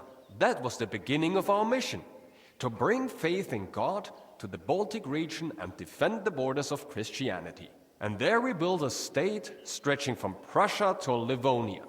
with God's grace, but also with papal bulls and imperial privileges. But our role was not only military. We founded cities, settled wastelands, and spread order through monasteries. And to this day, we remain guardians of this tradition. Where does the Order get its money? Our wealth comes from gifts, especially from generous nobles and rulers who give us land and property for the eternal glory of God. We manage vast estates, from which we obtain grain and taxes from our subjects. Military campaigns bring us new territories and further resources to advance our cause, whether through trade, farming, or serving those in need. Everything serves to strengthen our order and defend our faith.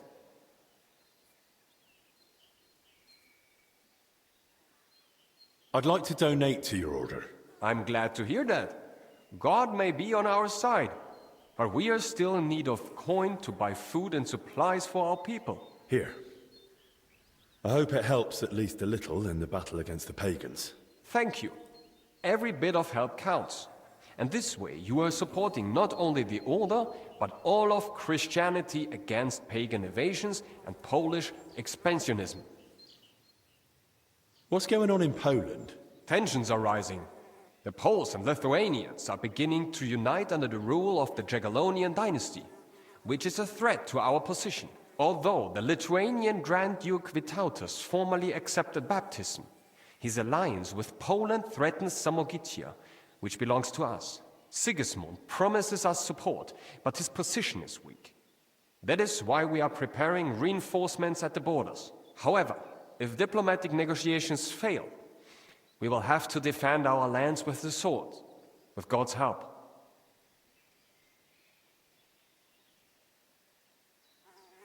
How does your order work? We are divided into knights born into noble families, priests for spiritual administration, and servant brothers for ensuring the smooth running of the entire order. At the head stands the Grand Master, elected by the chapter. Under him, the Provincial Master for Prussia and Lithuania.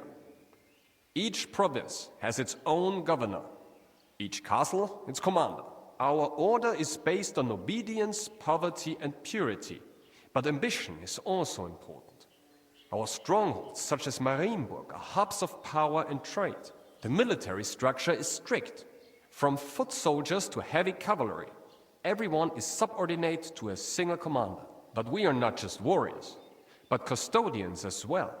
Our laws apply to everyone, from farmer to bishop. Your name, sir, Ludolf, it isn't very common, but I think I've heard it before. Perhaps you have heard of Saint Ludolf.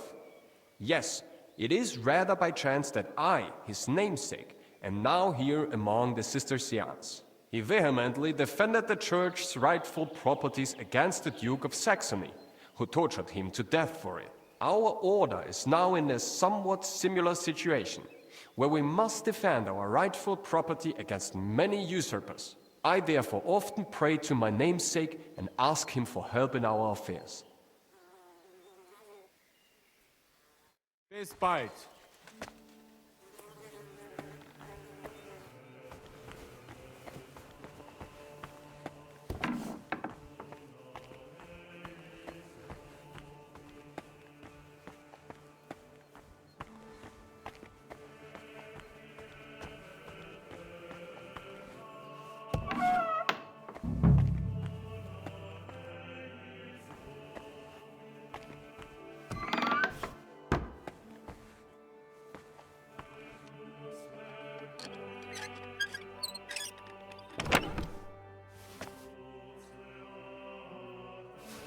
Plans of the cellars. What did he need those for?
Blessings to you.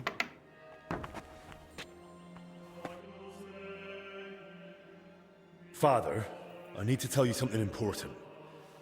Steward Zdeněk is watering down the monastery wine. What? That's a serious accusation. I'll be offended if I don't believe you at once, but I've known Steward Zdeněk for years. Have you got any proof?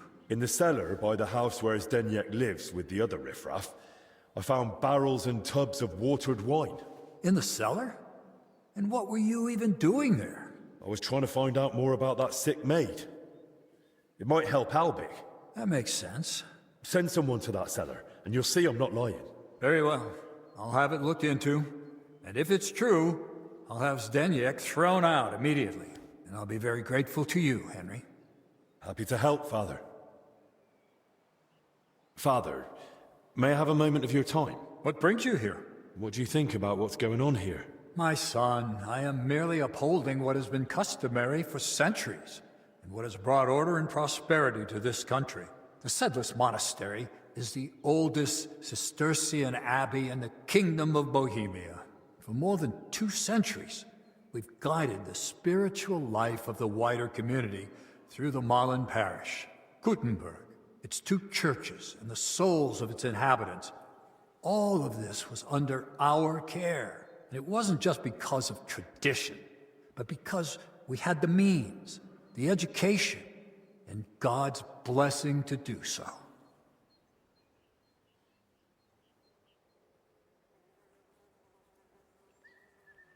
Gutenberg stands against you, doesn't it? Alas, when wickedness comes, so does contempt, and with shame comes reproach. Gutenberg, its churches, and the souls of its citizens all fall under our care.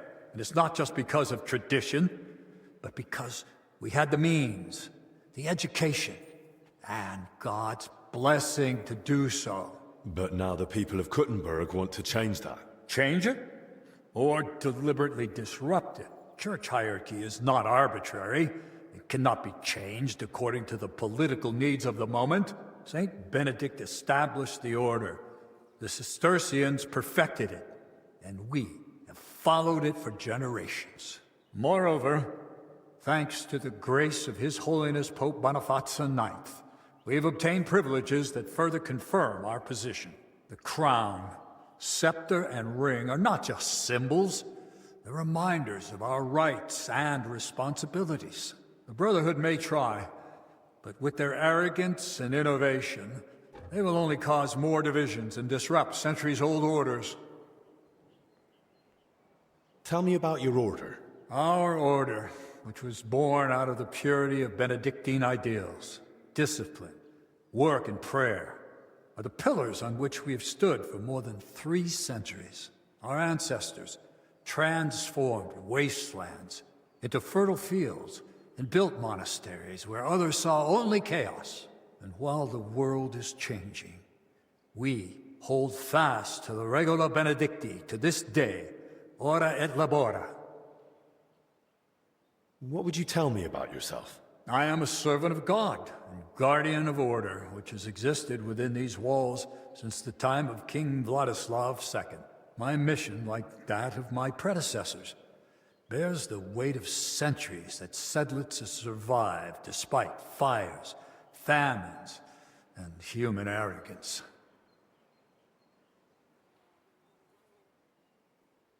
I have to go, Father. Go in peace.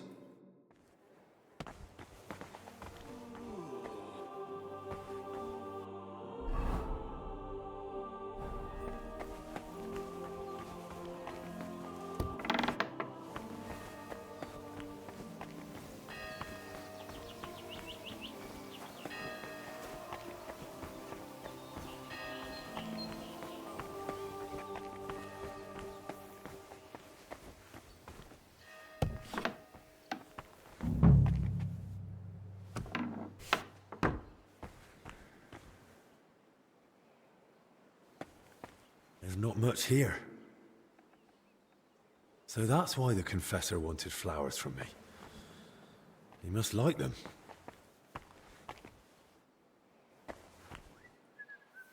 More flowers.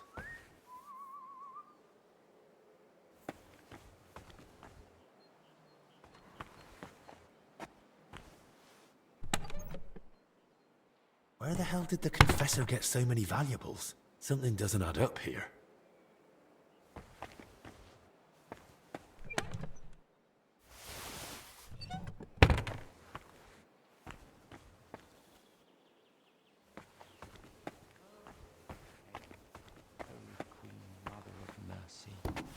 God grant you health.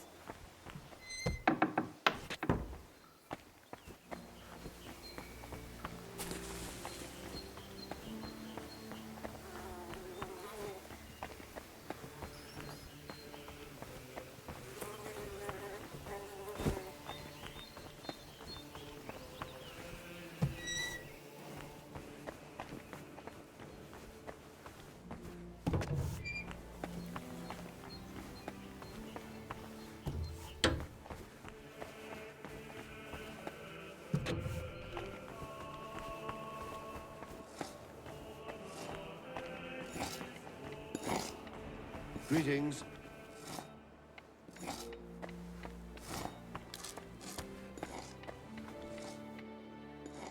We thank you, Heavenly Father. Hail, All Holy the Queen, graces and Mother of gifts Mercy, our home. Open To our you we hearts cry. and minds Show unto to us the understand blessed your Creator of heaven and earth, to live we according praise to you for the beauty of your creation and your care for us. Amen.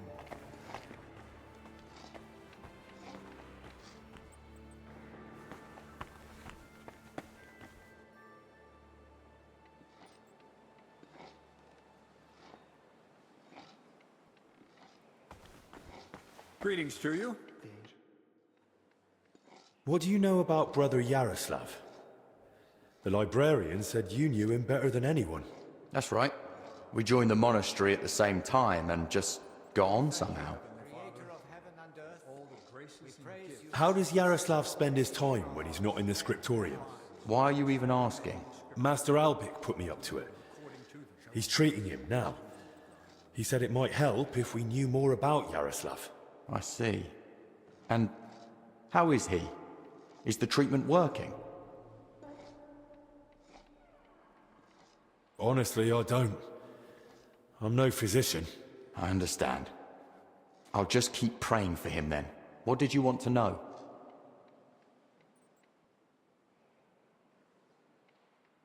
How does Yaroslav spend his time? Same as all of us. Work, prayer, studying the scriptures, and sleep. Yaroslav is completely immersed in his books. He's currently translating a new one from Italian. It's called the Decameron. He often stays in the scriptorium late into the night because of it. Shows up for morning prayers with his hands, sometimes even his nose, stained with ink.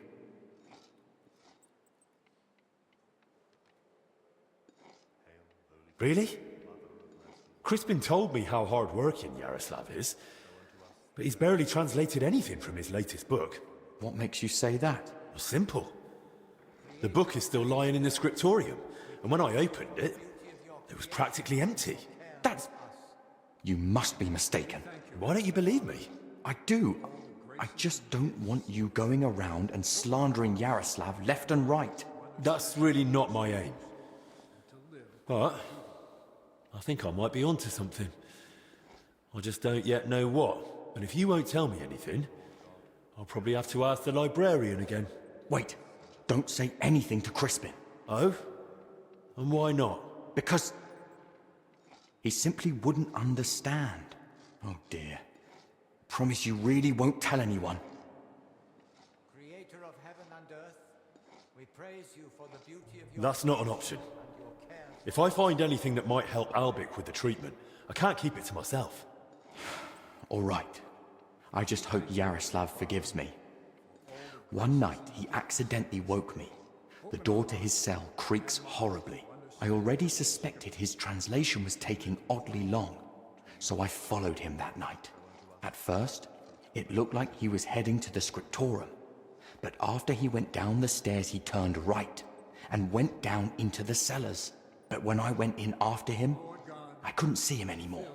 I lost him in the dark.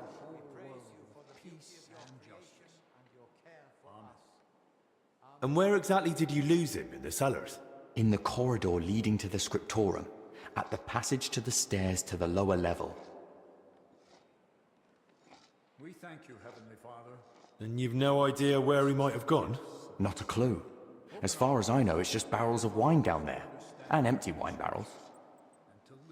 There's just one more thing I'd like to know. Has Yaroslav spoken to Brother Stephen recently? About confession, maybe? I don't think so. Yaroslav doesn't neglect prayer or fasting, but he only rarely resorts to confession. So you mean he sins, but avoids confessing it? He hardly sees anything as sin. How can I put it? He chose a life of asceticism, but he's not afraid to live. He once said, "Why would God create the world if he didn't want man to discover it?" We thank you, Heavenly Father. Why didn't you want to tell me?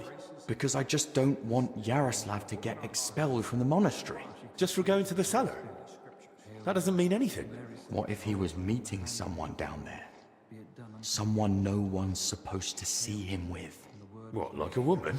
Well, I once saw him standing in the monastery doorway with some wench, and they looked like they were having a grand old chat. The wench you saw Yaroslav with, was her name Blazhena? Because she's now in the infirmary with that same illness. I don't know. I was mainly looking at Yaroslav. I don't even know any of the maids by name. We thank you, Heavenly Father. That's enough for now. Of this day. Open our hearts and minds to understand and live according to them.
This must be where Yaroslav got lost when Celestin followed him.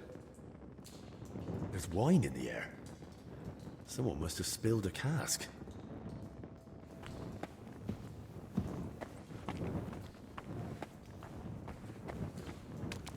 Someone's walked through the spilled wine.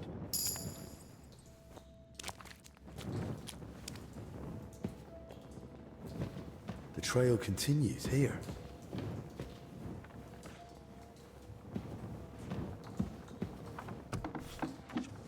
What the? Hey! How did you get in here? And who are you? I should be the one asking you. Do you even know how I found this place? No, I don't. They say one of your brothers used to sneak in here. And one of the maids had a key to the door, too. You see where I'm going with this? Oh, no. You've got it all wrong.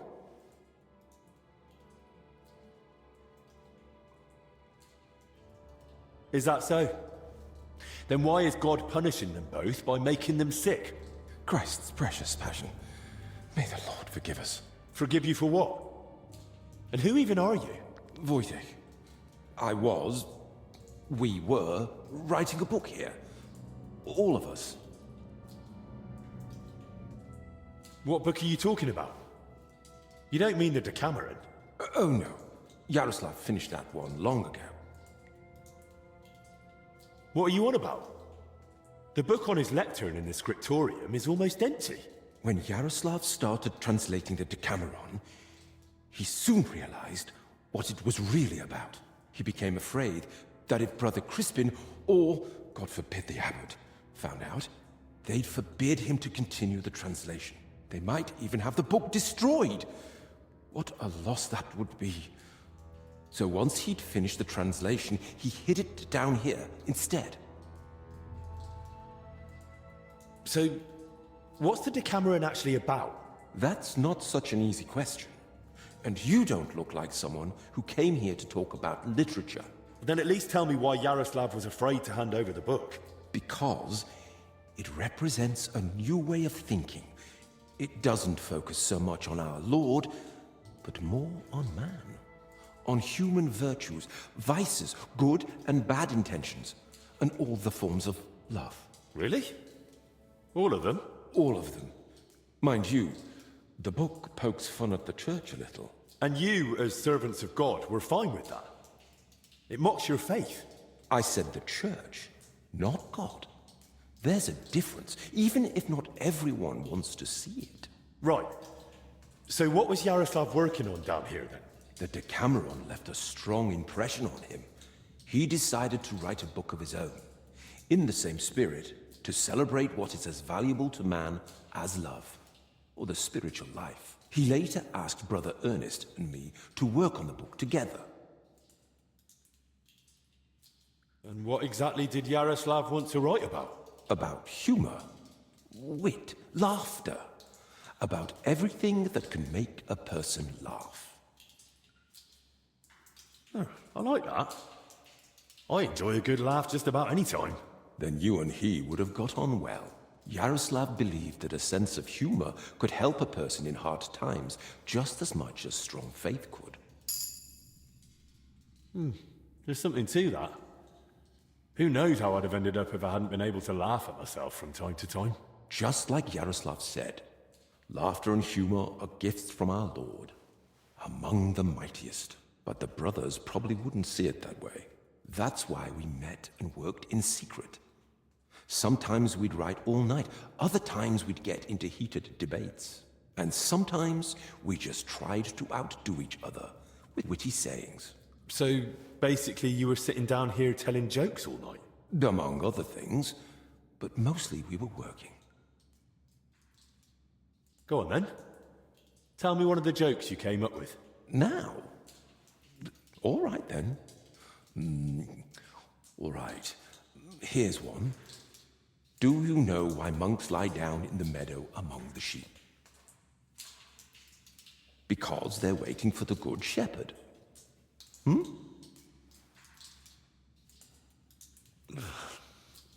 Tell me another one. How does an astrologer flag down a wagon? No idea. By his sign. Tell me another one. The brothers are praying when suddenly the candle goes out. The novice gasps, "It's a sign." The older brother says, "Yes, that someone's breathing too hard." Tell me another one. What book has the most leaves in it? A herbarium, of course. Tell me another one. A knight goes to confession and tells the priest, "I feel a great weight on me that won't let me sleep at night." The priest replies, "Have you tried taking off your armor before going to bed?" Tell me another one.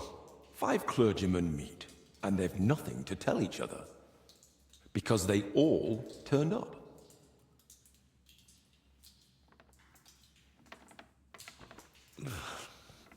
Tell me another one. What do you call it when someone robs a storeroom full of pulses, but then repents and puts everything back? Appeasement.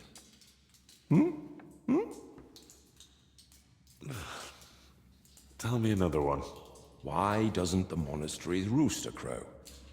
Because he's taken a vow of silence too. Tell me another one. Some of our brothers have a lot in common with God when they're working. Everyone knows they exist, but no one's ever seen them.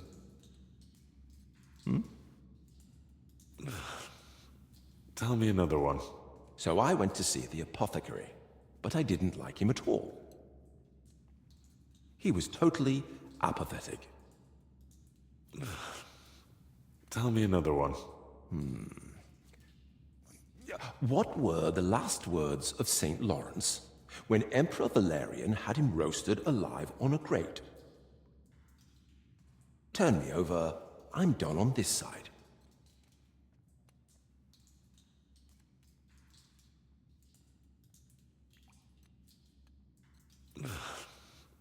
Tell me another one.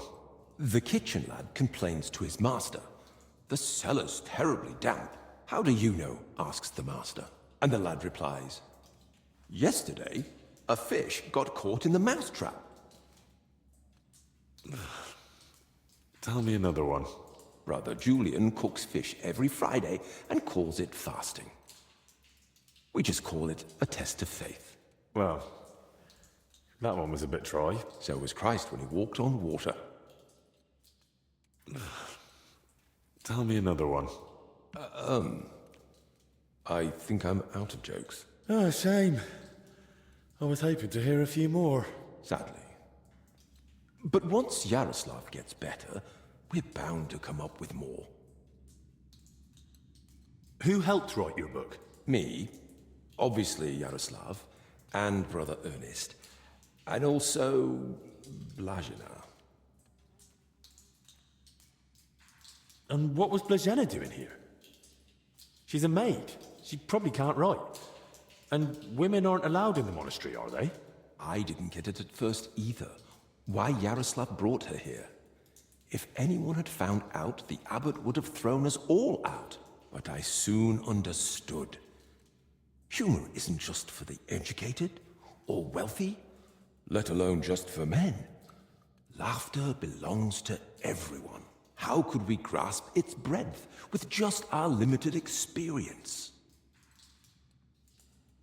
So, this isn't about any sin?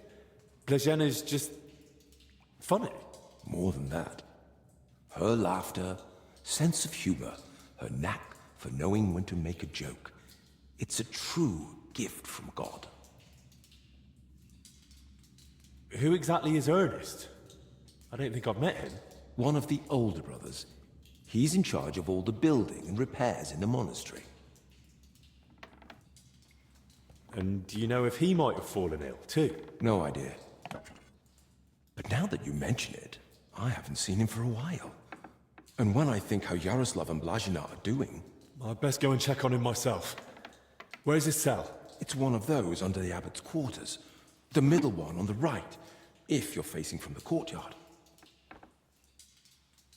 What about the elder confessor, Stephen? Was he never part of this? He's got nothing to do with it. He doesn't know a thing, unless someone slipped up during confession. And how are you feeling, anyway? Are you all right? Yes, at least for now. No symptoms? Weakness, rash, fever, anything? Nothing like that, I swear. If you start feeling bad, report to the infirmary at once. Understood? Of course. Where did you say Brother Ernest's cell is? It's one of those under the abbot's quarters. The middle one on the right, if you're facing from the courtyard. How long have you been meeting here? Since the start of summer. So at least 30 days? Roughly. I don't remember exactly. Sorry. I've heard enough. I'll go and check on Ernest now. Wait. What about me? What's going to happen to me? I told you, if you're not feeling well, go to the infirmary. Albic will take care of you. Don't worry. I meant our book. Please, don't tell the abbot about it. We weren't doing anything wrong, but if he found out, he'd throw us out. Why would I tell him? You didn't do anything wrong here. Thank you. And may God protect you.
What's this? Playing dice at a monastery? Now what would the Lord think? We're not playing dice. This is a spiritual disputation. We're discussing sacred numbers. Lord, let this man have a short memory and forget what he's seen here. I can just see the abbot blessing this disputation, and God threw 3 wands and saw that it was good. The abbot only blessed fasting and above all silence. He fears illness just from anyone coughing in the choir. Please, brother. The abbot doesn't know about this, and he doesn't have to, does he? Besides, judging by the looks of you, brother, you seem like you're a playful soul yourself. What do you say? One more round before we, repent? Nah, I'll face penance either way, so it might as well be worth it. What's at stake? Nothing less than a consecrated die. This one? It doesn't even look square, let alone consecrated. Not this one. A different one. The real one. The blessed die that lands on 6. Even if you kicked it into hell, and the devil swallowed it and pooped it out. It's now or never, so let's make it now.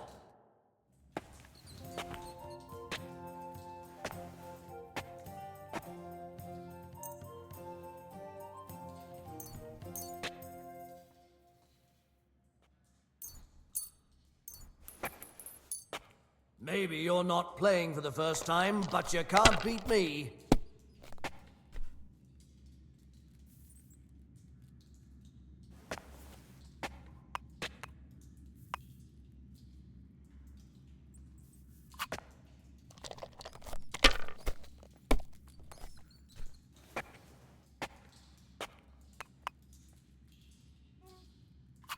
If I was you, I'd take it. That wasn't a roll. That was a rattle.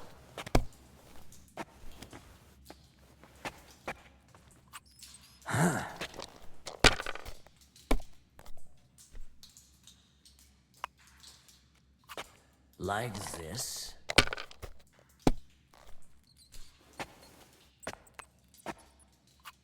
These ones here.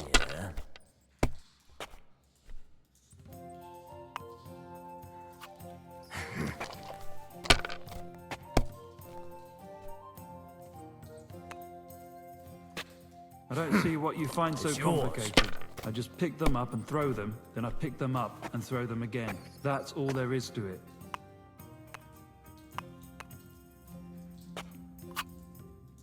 Can't be. I win. So, where's this famous blessed die of yours? Where is it? Now that's a good question. They say it lies where the sun doesn't shine, but grapes ripen nonetheless, where the wood is firm but hollow. The fourth one on the left. So I have to find it myself? What kind of prize is that? A great one. In the spiritual sense, that is. In a spiritual sense, you can kiss my arse. Besides, why didn't you pull it out yourselves? You see, we would have gone and picked it up, if only it wasn't possibly, maybe a little bit, cursed. It's what? Not for sure, though. Just possibly. Theoretically. Ah, that's just a harmless rumor. An old monastery myth. One that says it brings luck to the good-hearted and to the foolish. A lifetime of phlegm and 5 years of embarrassing accidents. So, nothing too serious. Well, thanks a lot.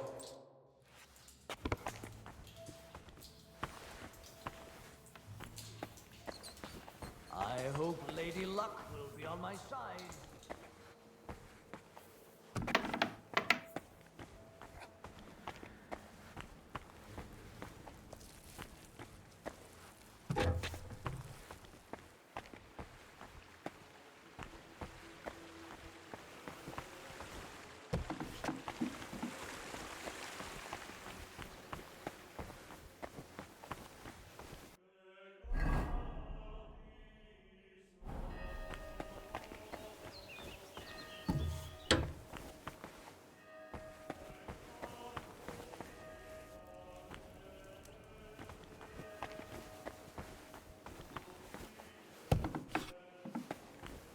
Greetings.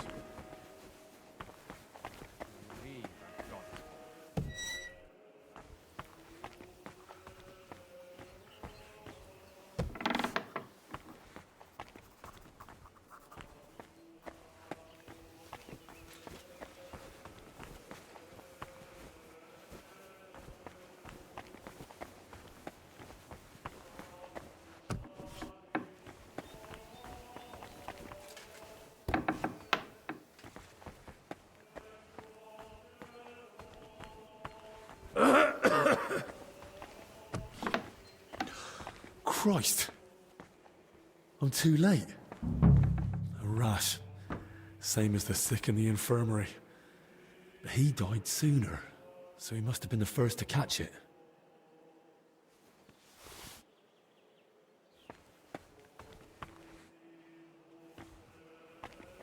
Don't cause any trouble, got it?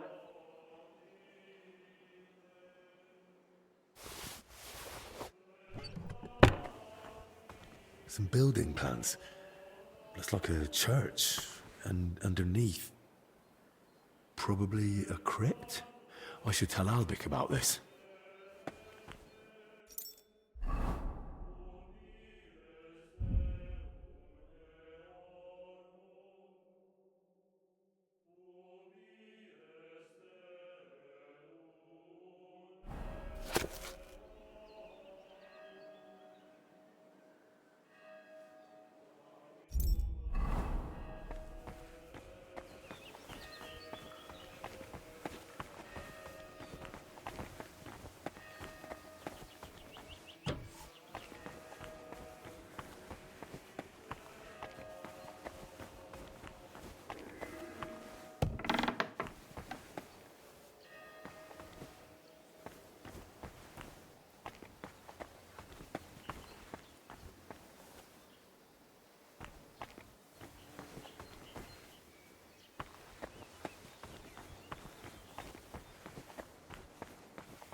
Good day.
I'm gonna die of boredom in here.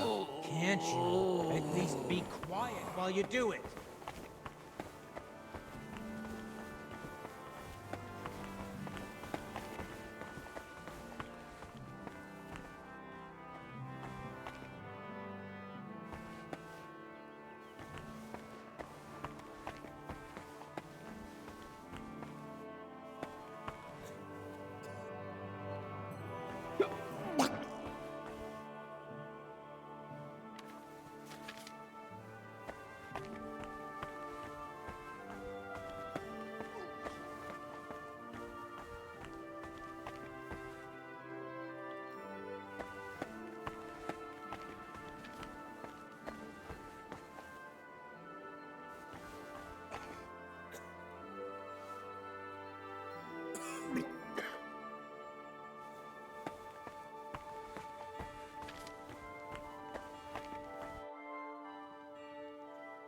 I found another infected.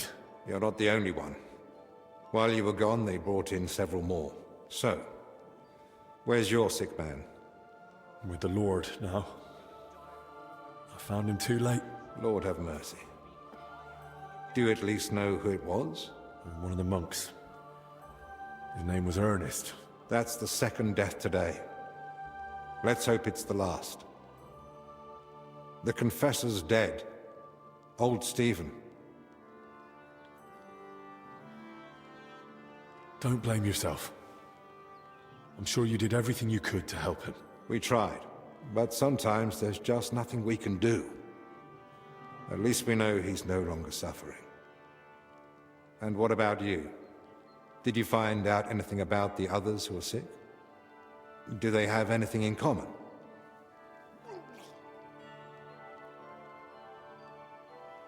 I found out that Ernest, Yaroslav and Blazhena were meeting regularly. There's a secret copying workshop in the cellar. A secret? But why? And what in God's name was she doing there? From what I gathered, the translator got hold of some indecent book in the vernacular. I think it was called... The Decameron? Yes. You know it?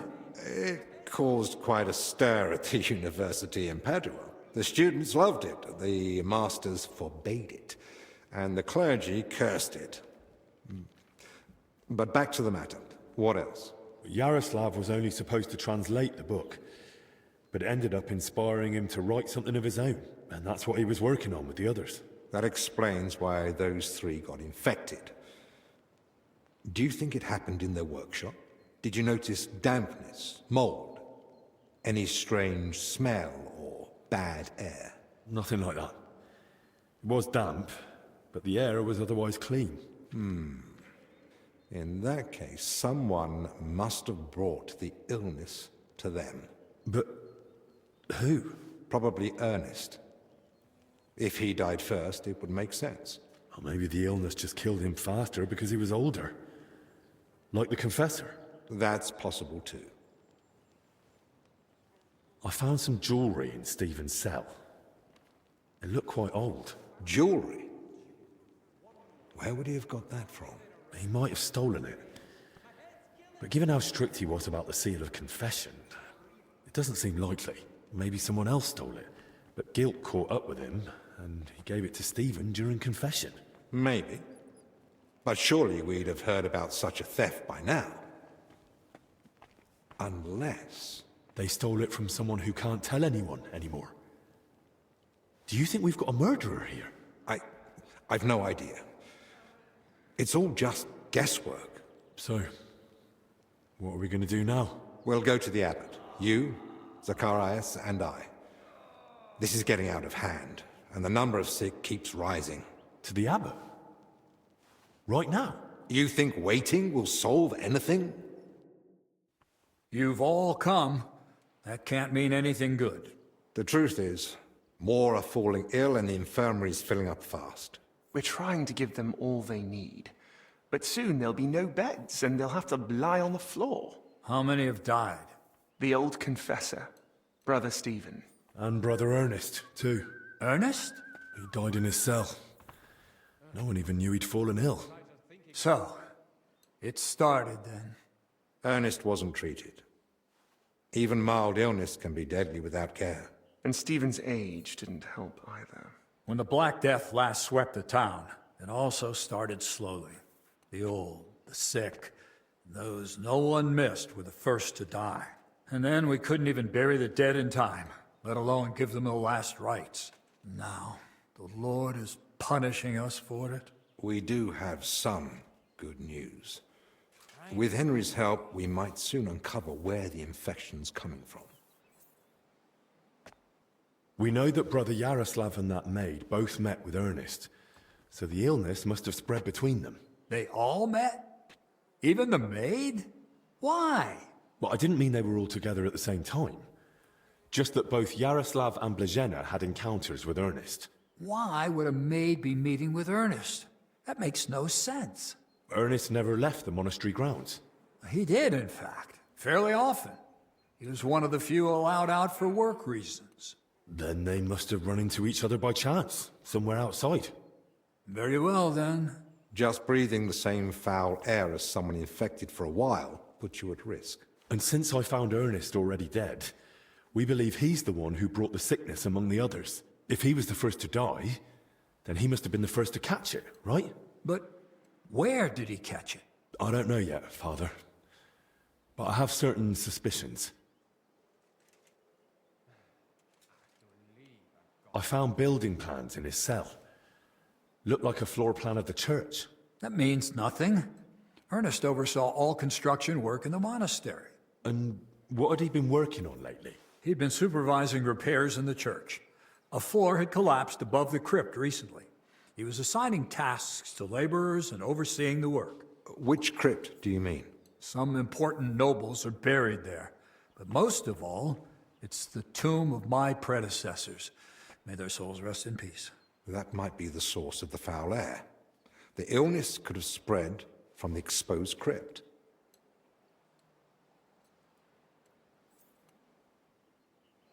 If the sickness really came from the crypt, we shouldn't go in there. I agree. You're right. It might be dangerous. But we need to confirm it's truly the source. Enough. What nonsense is this? No one's going into that crypt. The disease is spreading. The infirmary is full. We've already got 2 dead. Father, I understand you're afraid, but... Afraid? I'm not afraid. I bear responsibility for the whole monastery, for every living soul. And it's my God-given duty to do everything I can to protect them from the plague. Father, wait. Just give us a day. 2 at most. I'll just find out where the sickness came from. You won't get another hour. The monastery is to be sealed. No one goes in, no one comes out. All the monks are to withdraw to their cells. What about us? You want to keep us here against our will? I don't want to, but I must.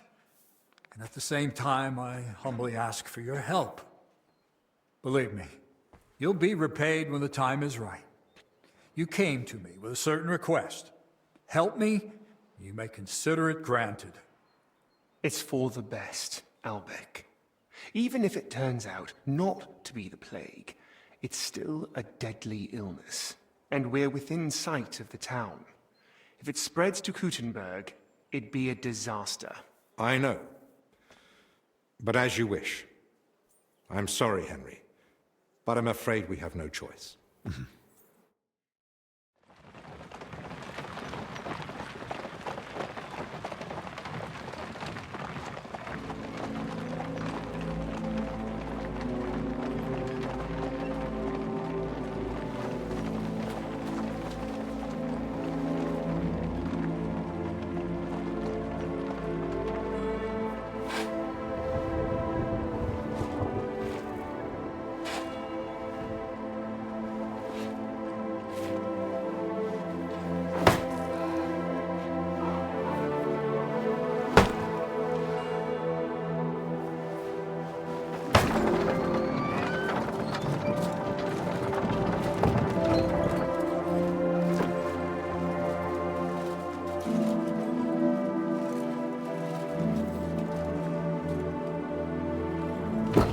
Tibi Domine, fratrum nostrum, militer commendamus, ut quem in hac vita mortali, immenso semper es prosecutus amore, nunc humanis omnibus liberatum, in requiem ingredi iubias sempiterna. Tuam ergo clementium deprecamur, ut via prima iam transierunt, illum in paradisum tum begnine perducus, ubi neque luctus, neque clamor, neque dolor erit ultra. Sed pax et gaudium, cum Filio tuo et Spiritu Sancto, in saecula saeculorum. Amen.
Well, now.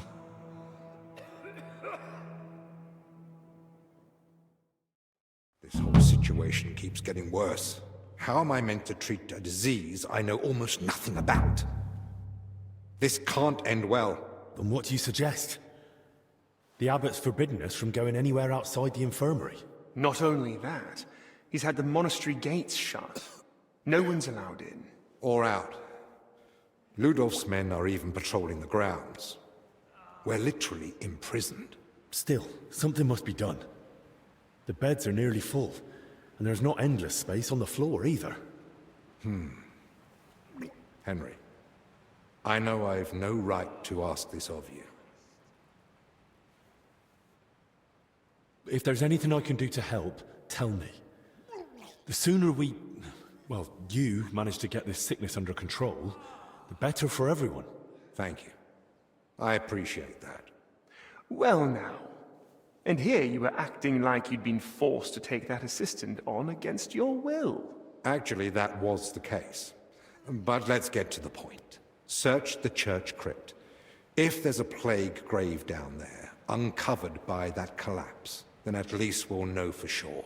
But surely no one would have buried plague victims there. That's where the abbot's tombs are. I'm not looking to confirm it. On the contrary, I want to rule it out. I still don't believe we're dealing with plague. I'll stay here and tend to the sick. Let me assist you, friend. Thank you. I appreciate that. There's enough work here for the both of us.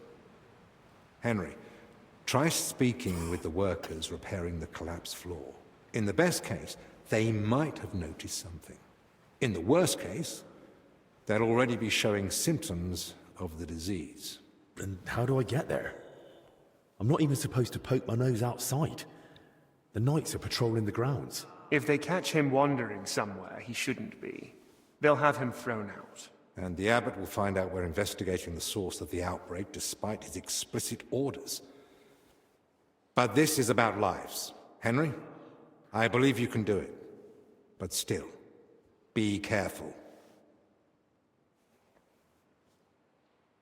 I'll do what must be done. Just make sure you look after the sick. Hold on.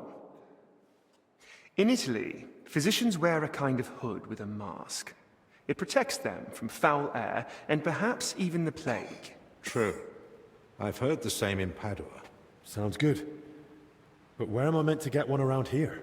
With a bit of skill, you can make it yourself. All you need for the hood is a piece of leather. You'll need to hang fragrant herbs around the collar. Something like mint or sage. Might as well perfume myself all over. You jest. But yes. The less foul air you breathe in, the better. You can use the workbench in the alchemical workshop to make it. All right. I'll be off then. Best of luck. And God be with you. And with you.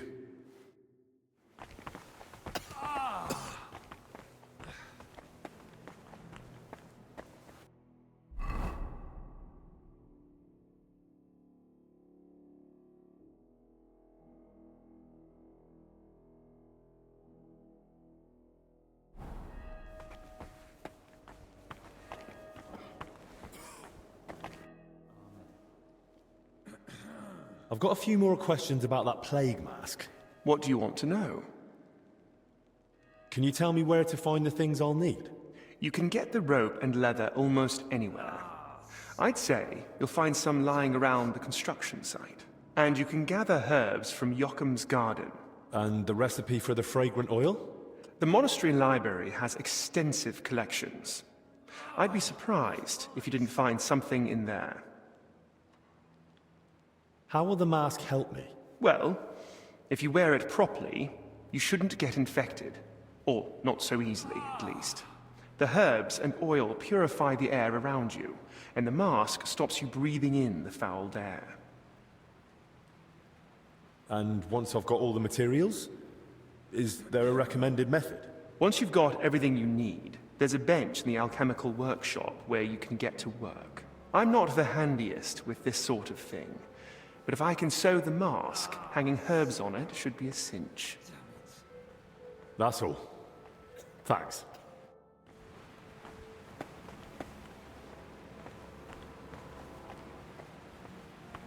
Oh, Christ!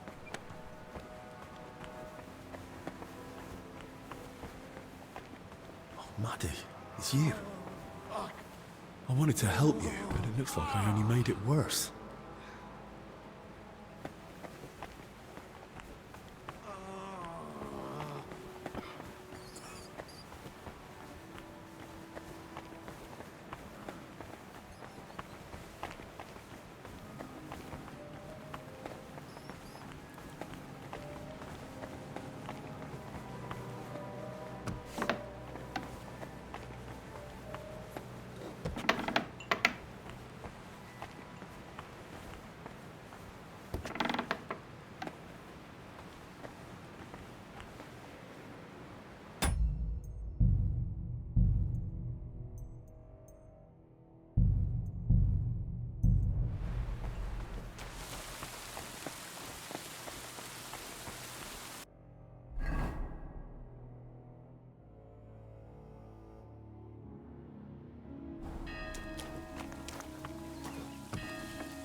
I'll have to watch out for those patrolling knights.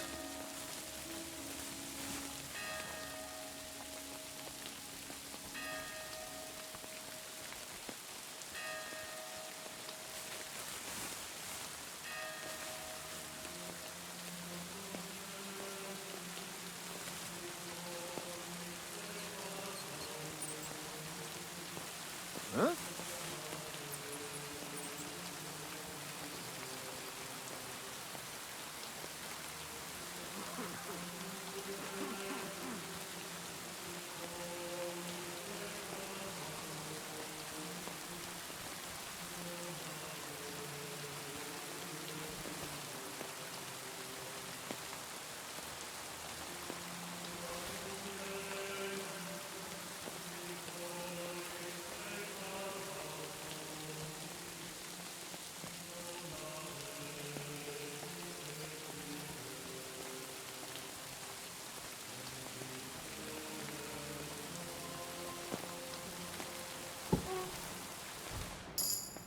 Yeah?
Oh well.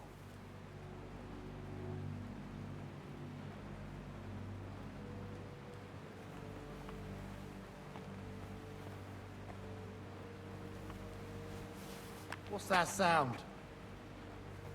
I heard it here. Did I imagine it?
Same here.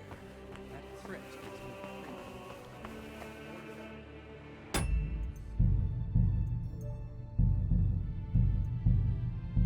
You hear the foreman? We've got to hold out. We'll get sorted out somehow. Yeah, still. I don't like it one bit. Better guiding up here than down there.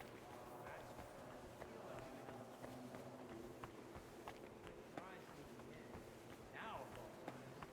You never know. Well, if you say so. Come on.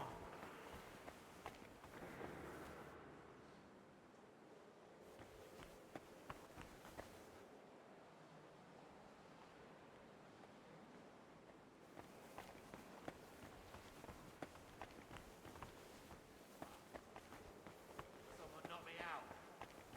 Who did it, damn it? Ow! My head.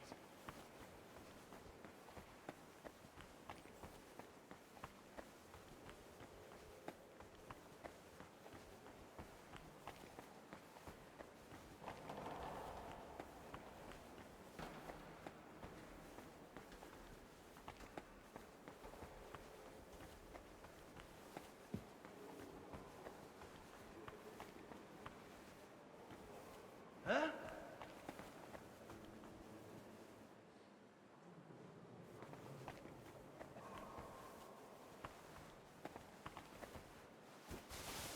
Eh? Huh. Strange.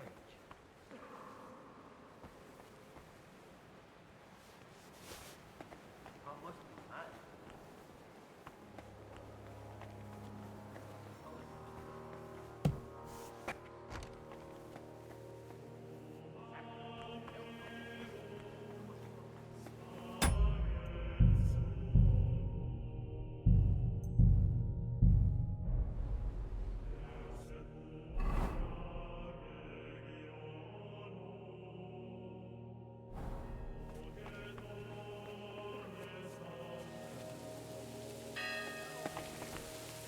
Get moving. You can't be here.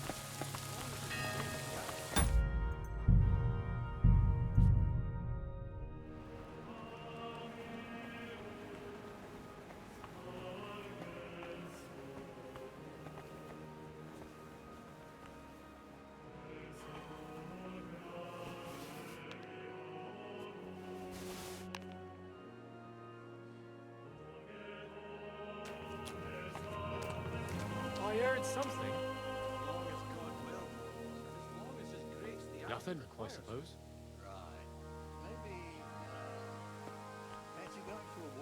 Why is it open? I always close the door. Sakura, it was here a moment ago. There's a thief lurking about.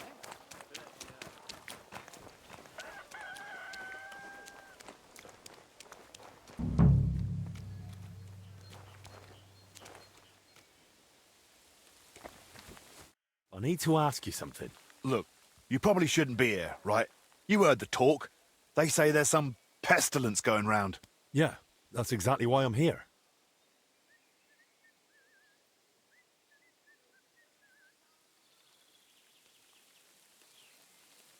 I'm not exactly feeling... Oh, my best. Tell me what I need to know. Oh, and I'll be off. Christ almighty!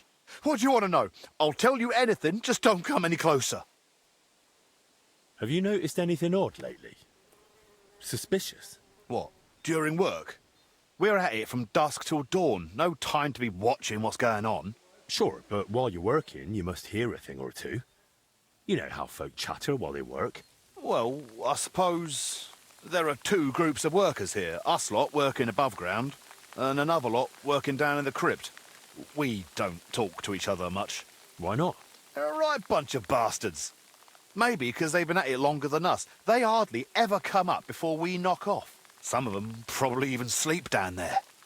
Ugh. Why are there two crews here? We take care of everything above ground. They're dealing with that collapse into the crypt. We hardly ever see each other. Where can I find the other crew? Their tents are right next to the monastery wall. Who's in charge of your lot? Andra, our foreman.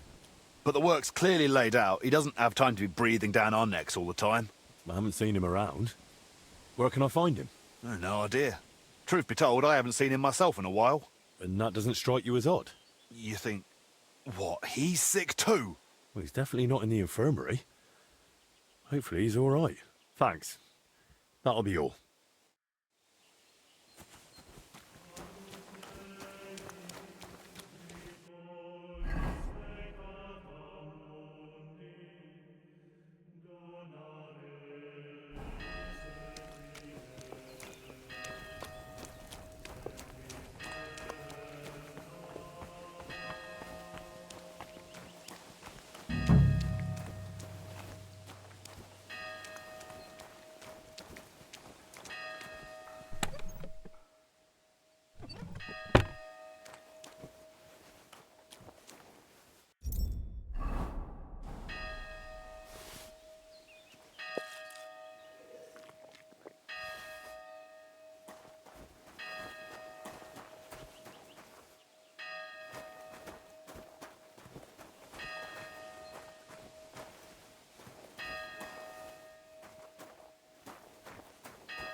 I'll be right there.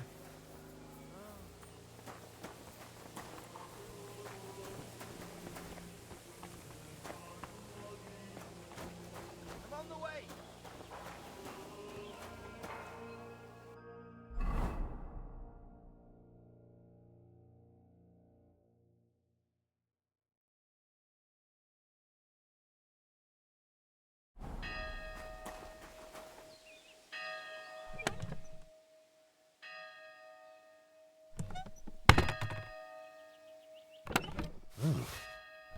Now that looks a bit dodgy.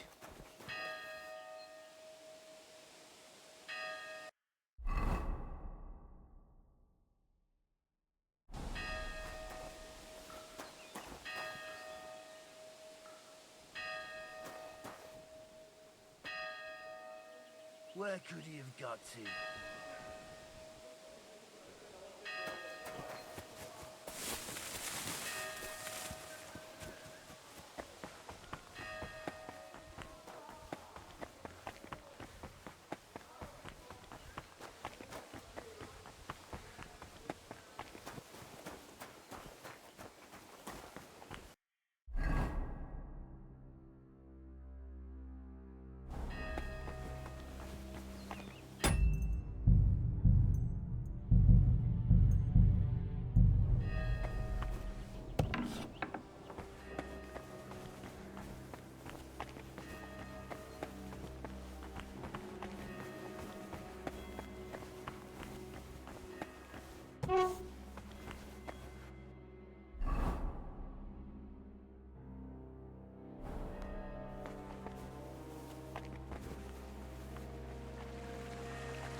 I suppose it was nothing.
Kitty!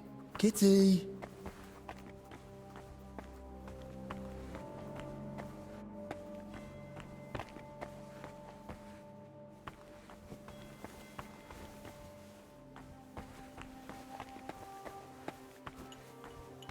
Forgive the intrusion, Brother Librarian. An apology will not spare us this dreadful illness, but obeying the abbot's orders might. Haven't you heard them? I moved in here so I could continue my work and keep the mandated solitude. So leave me in its safe embrace and go away. I understand, but I've come on an urgent matter. And I'm urgently asking you to leave me be. I don't want to catch the illness and stand before the Lord. Not yet.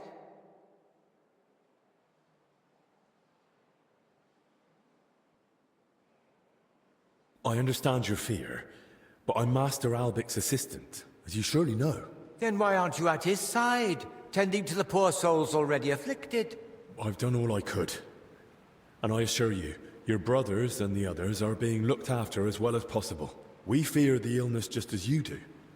But a man of medicine cannot simply hide from it. Yes, of course. Naturally, but I'm no man of medicine, so what do you want from me? A little trust, brother. It's a lot to ask, I know, but believe me, I would never knowingly put you or anyone else in danger. I swear it. Very well, then. At least you sound like you know how much you're asking. May I ask you a favor, then? But please, keep it brief. Brother Librarian, I need your help. What is it? This might sound odd, but do you have that book where I could find a recipe for aromatic oil? My answer may sound even odder. I do. It's on the stand over there. One of my brothers was searching for a recipe, an oil for hardened heels, from working out in our garden. Perhaps it will be of use to you as well.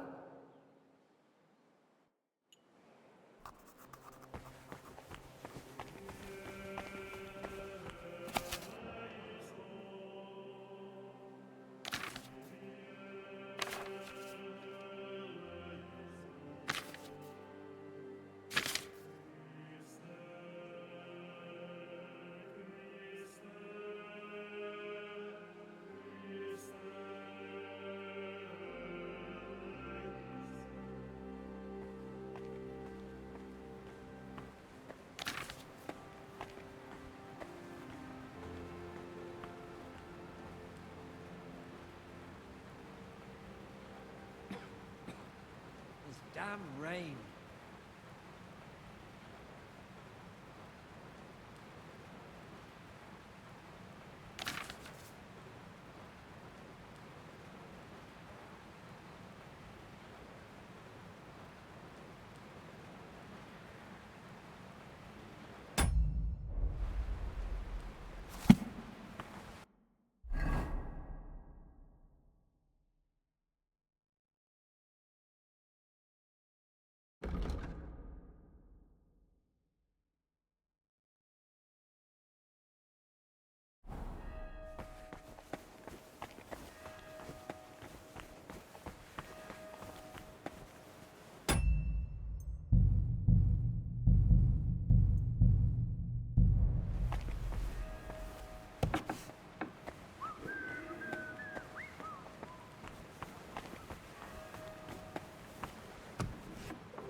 I've got everything I need to make the plague mask.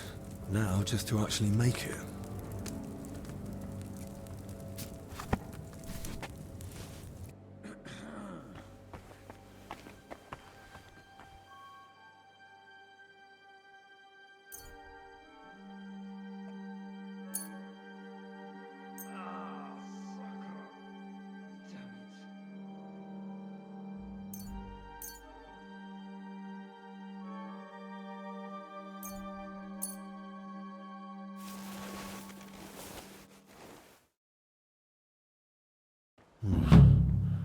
I hope this works.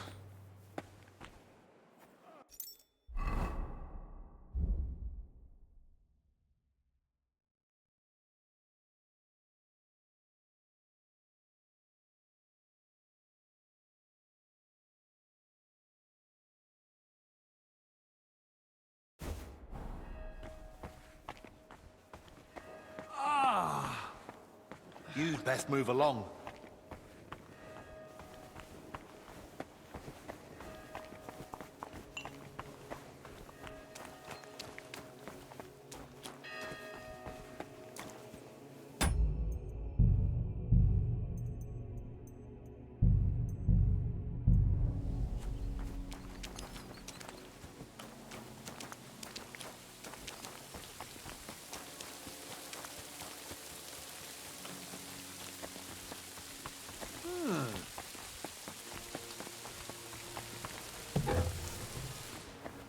Who's there?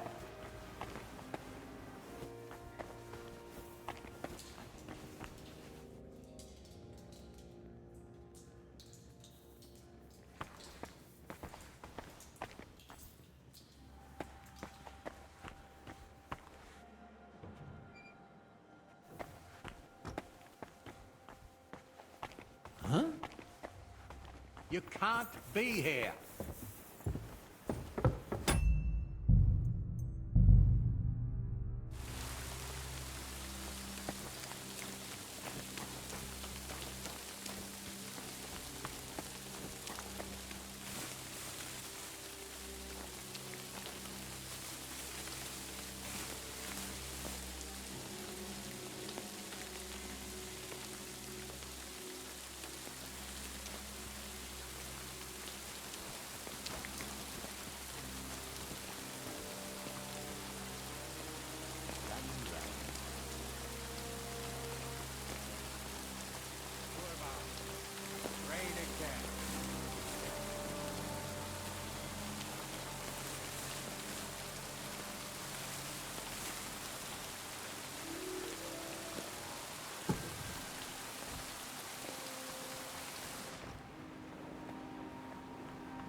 Let's hope the mask does the trick.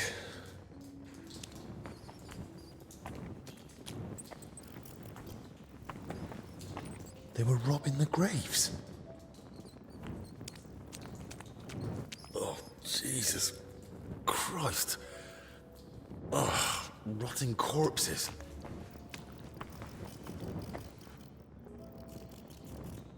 A drawing of some kind of cross. Hey? What's this? Why is he poking his nose into this?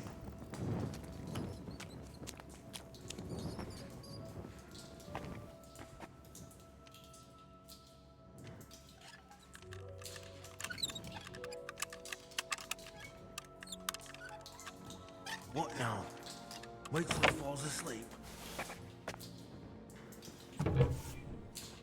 Hey, what the? You're the one who locked me in there. How did you get out? Why the fuck did you do that? Wait, you're the foreman, aren't you?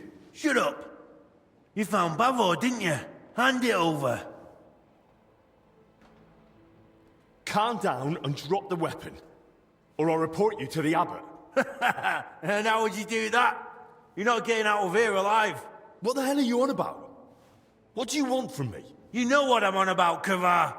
And I know he's here somewhere. Boslav Bavo. I'll rip it out of your cold, dead hands when I'm done with you. It'll look like an accident. You weren't supposed to be here. We tried to stop you. But it's high, and you broke your neck. You've completely lost it. That doesn't matter anymore. Or anything else. Die! It's you.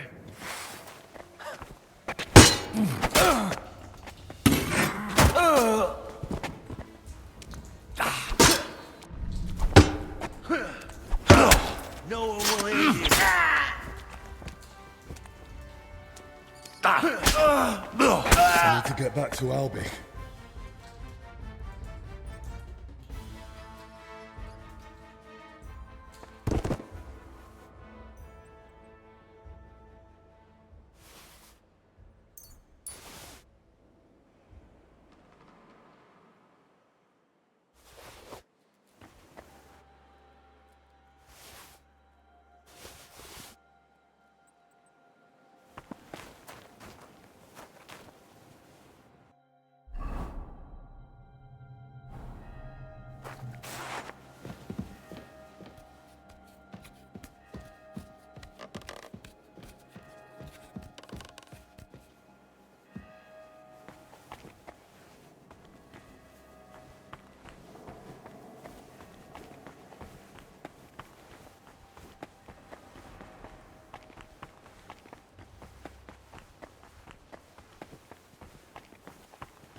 Must be mad. Nothing, I suppose.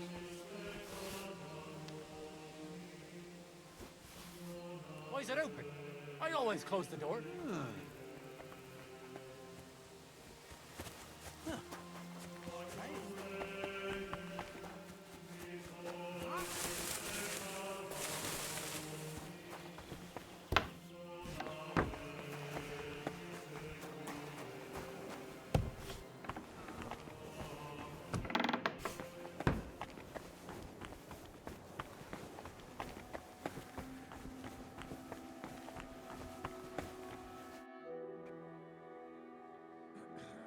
I'm looking for Albi.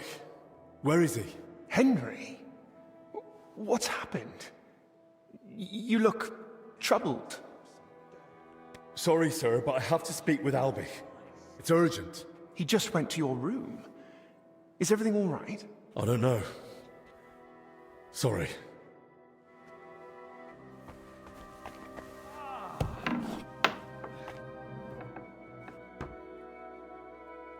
Christ, Albic!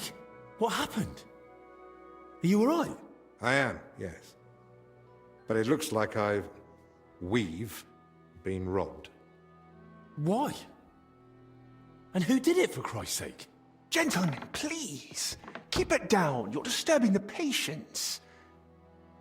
For God's sake. What happened here? What a mess. What do you think? Someone was clearly looking for something. But there's nothing of value here. Well, actually... Albic! You brought them here? What were you thinking? And was I supposed to leave them unsupervised? And? Were they stolen? Thank the Lord, no. I still had them on me. I've no idea what this is all about, but by all means, carry on.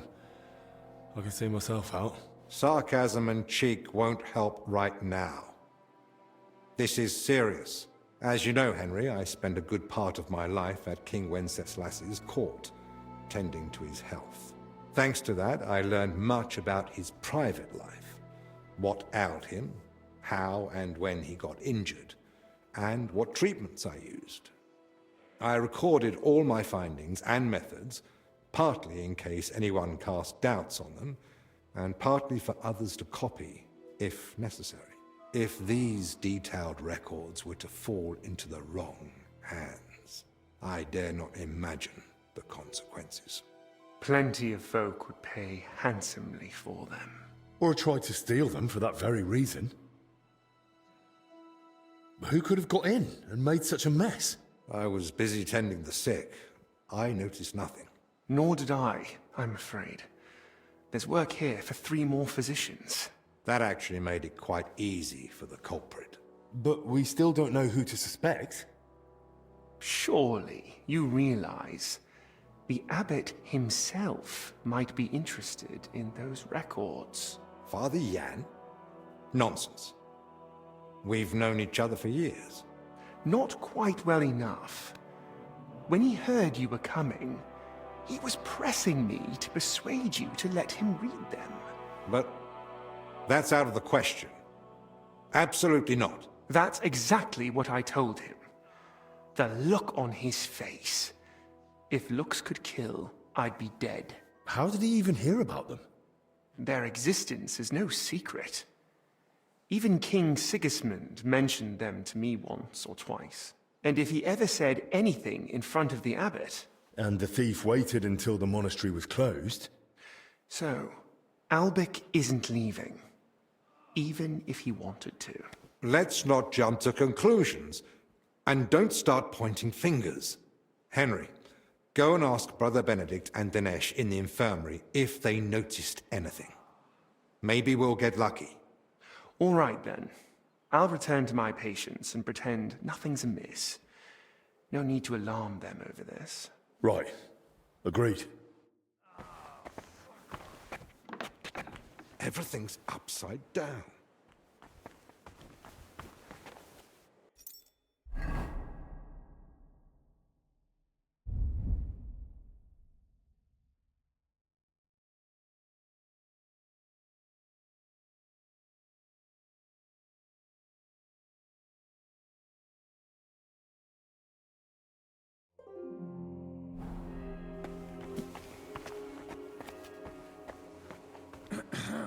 My God! Why are you all covered in blood? What do you want? Did you notice anything suspicious this past hour? One of the sick men has been throwing up constantly, and I suspect another one's faking it to skip work. No. I need to know if anyone's been nosing around our room. I spent most of my time with the vomiting one, or out in the yard scrubbing his bedding. I didn't see anyone. Someone went through our room, or rather tossed it all about. Likely looking for something. And what about the alchemy lab? Was that turned over too? No. I think that one's untouched. Oh, thank God. I'll go check it anyway, just to be sure. Was anything stolen? That's the thing. Nothing was taken, so we don't even know what they were after. I should have been more watchful, right? I'm sorry. I promise I'll keep a better eye on things from now on. Don't beat yourself up. It's not your fault. God be with you.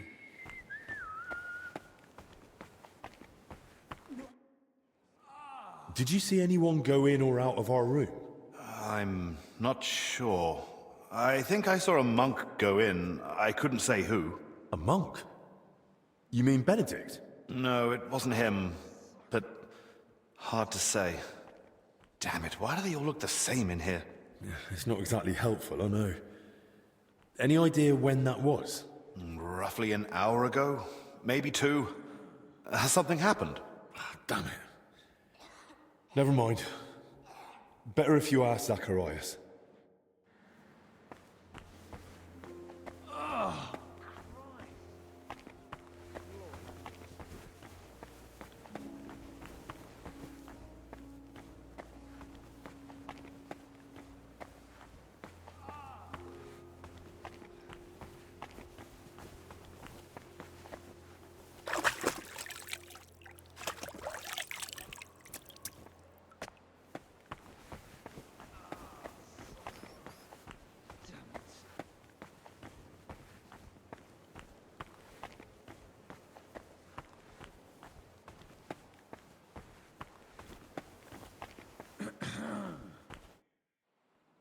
Is there anything I can help you with around here? Leave the treatment to us. But Dinesh did mention he's been having trouble with Salarius. What's it about? About food supplies. Even before the monastery was closed, old Julian was a miser. But now we have to haggle over every morsel. You really think I can do something about it? Couldn't hurt to try. Go and speak to Dinesh. He'll explain what's what. Ah, sucker. Damn it.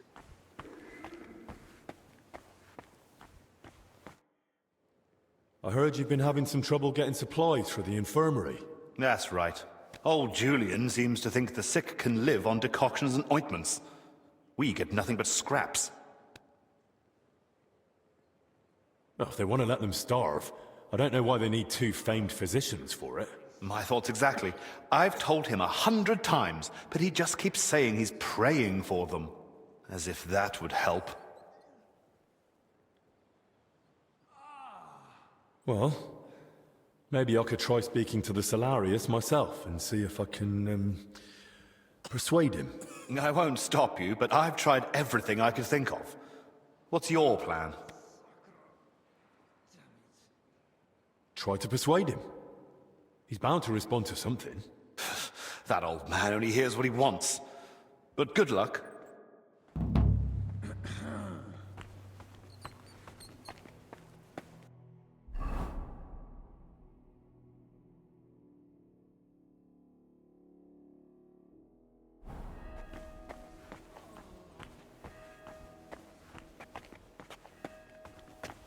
I spoke with Benedict and Dennis.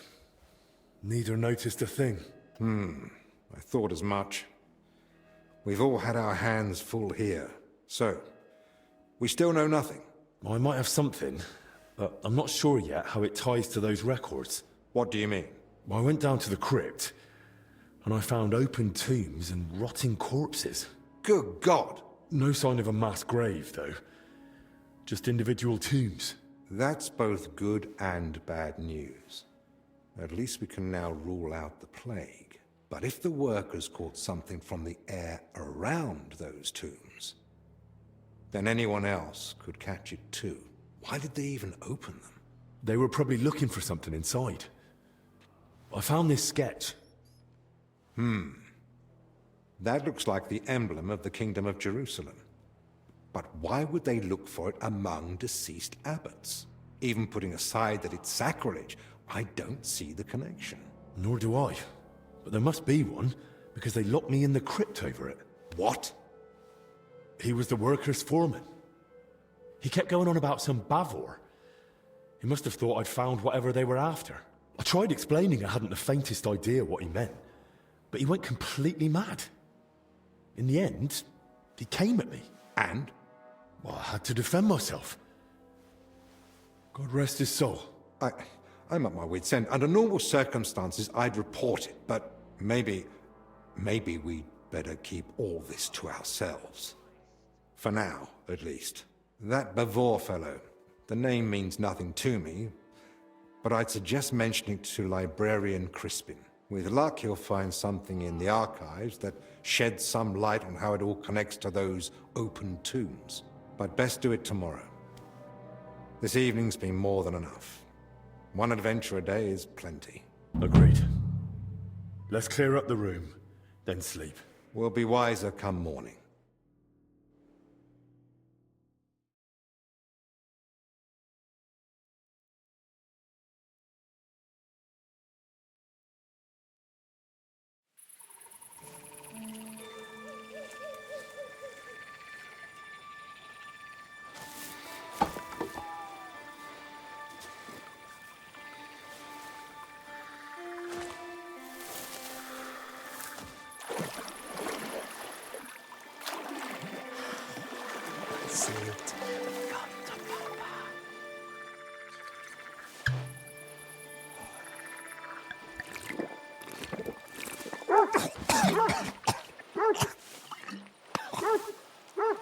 Shocking beast.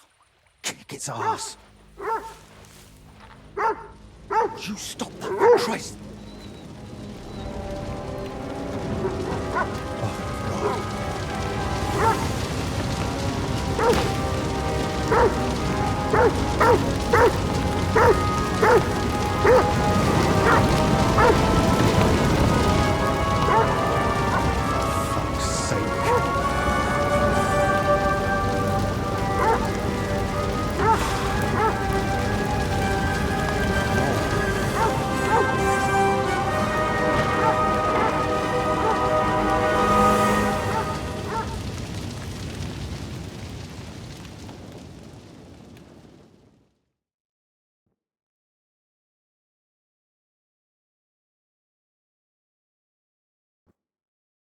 Good morning, everyone. I trust you've had a decent sleep. The sick are waiting, and being tired doesn't excuse us from our duties. All right, give me a moment. Then we'll go and check on the patients. And where's Benedict, anyway? If I may, gentlemen. Haven't you heard? There was a fire here last night. A fire? Here at the monastery? The small shed by the mill house burned down, but it was probably just an unfortunate accident. Thank the Lord it's all over now. And no one was hurt? Well, that's the thing. No one burned, but there were 2 men in the shed. Or rather, 2 bodies. Bodies? Whose were they, for God's sake? That... I don't know, sir. And how do you know they didn't die in the flames? Just because they weren't burnt to cinders doesn't prove anything. I didn't see them, but they said there were no burns, and it didn't look like they'd suffocated either. So, how did they end up there? What killed them? Didn't anyone tell you about them? They were sent to be washed, but the washers noticed, signs. How do you know about these signs? Did someone examine them? No, they were only to be washed, but when the signs of illness were spotted, the abbot ordered them locked away in the hops store. Ludolf promised he'd send one of his men to guard the door. No one is to go near them. That was highly irresponsible. Someone needs to examine them thoroughly. We can't afford uncertainty. You want to bring them to the infirmary with the others? No. No, let them stay locked away somewhere separate. Are you afraid the other sick might get even worse? At least we could have them all in one place. Who found them? And how did he get them out? Elijah, one of the lay brothers. He ran into the flames thinking he could save them, but they were already dead. And what was he doing outside in the middle of the night? You don't suppose he had something to do with it? He's never been any trouble. There's no reason to suspect him. Was anyone else there besides Elijah? No, or at least no one I know of. I'll leave you to it now. If you need me, I'll be with the sick. I'm going too. Disease? Fire? What next? A swarm of locusts? First they ransacked my room, now this. I don't like it one bit. Do you think the fire's got anything to do with what they were after in your chambers? Who knows? I feel like someone wants us gone, and they're trying to frighten us into leaving. All the more reason to get to the bottom of this. But I can hardly go poking around myself to find out what really happened. Don't worry. That's what I'm here for. Maybe Zacharias was right after all. You never know when an aid like that might come in handy. So, what's your plan? Quite a few things, actually. I'll take a look around the burned-down shed. There might still be some clues. Good idea. It might have just been an accident, but it won't hurt to make sure. I should probably speak with the lay brother who pulled the bodies out of the flames. Elijah, right? But be gentle. No one should have to go through what he did last night. What about the corpses? You said you wanted to examine them. And that's what I'll do. We can't afford doubts when there's a deadly illness spreading. But Benedict said the abbot forbade it, and that one of the knights is watching over them. If he's got any sense at all, he'll understand this is serious. A proper diagnosis is key to the next step.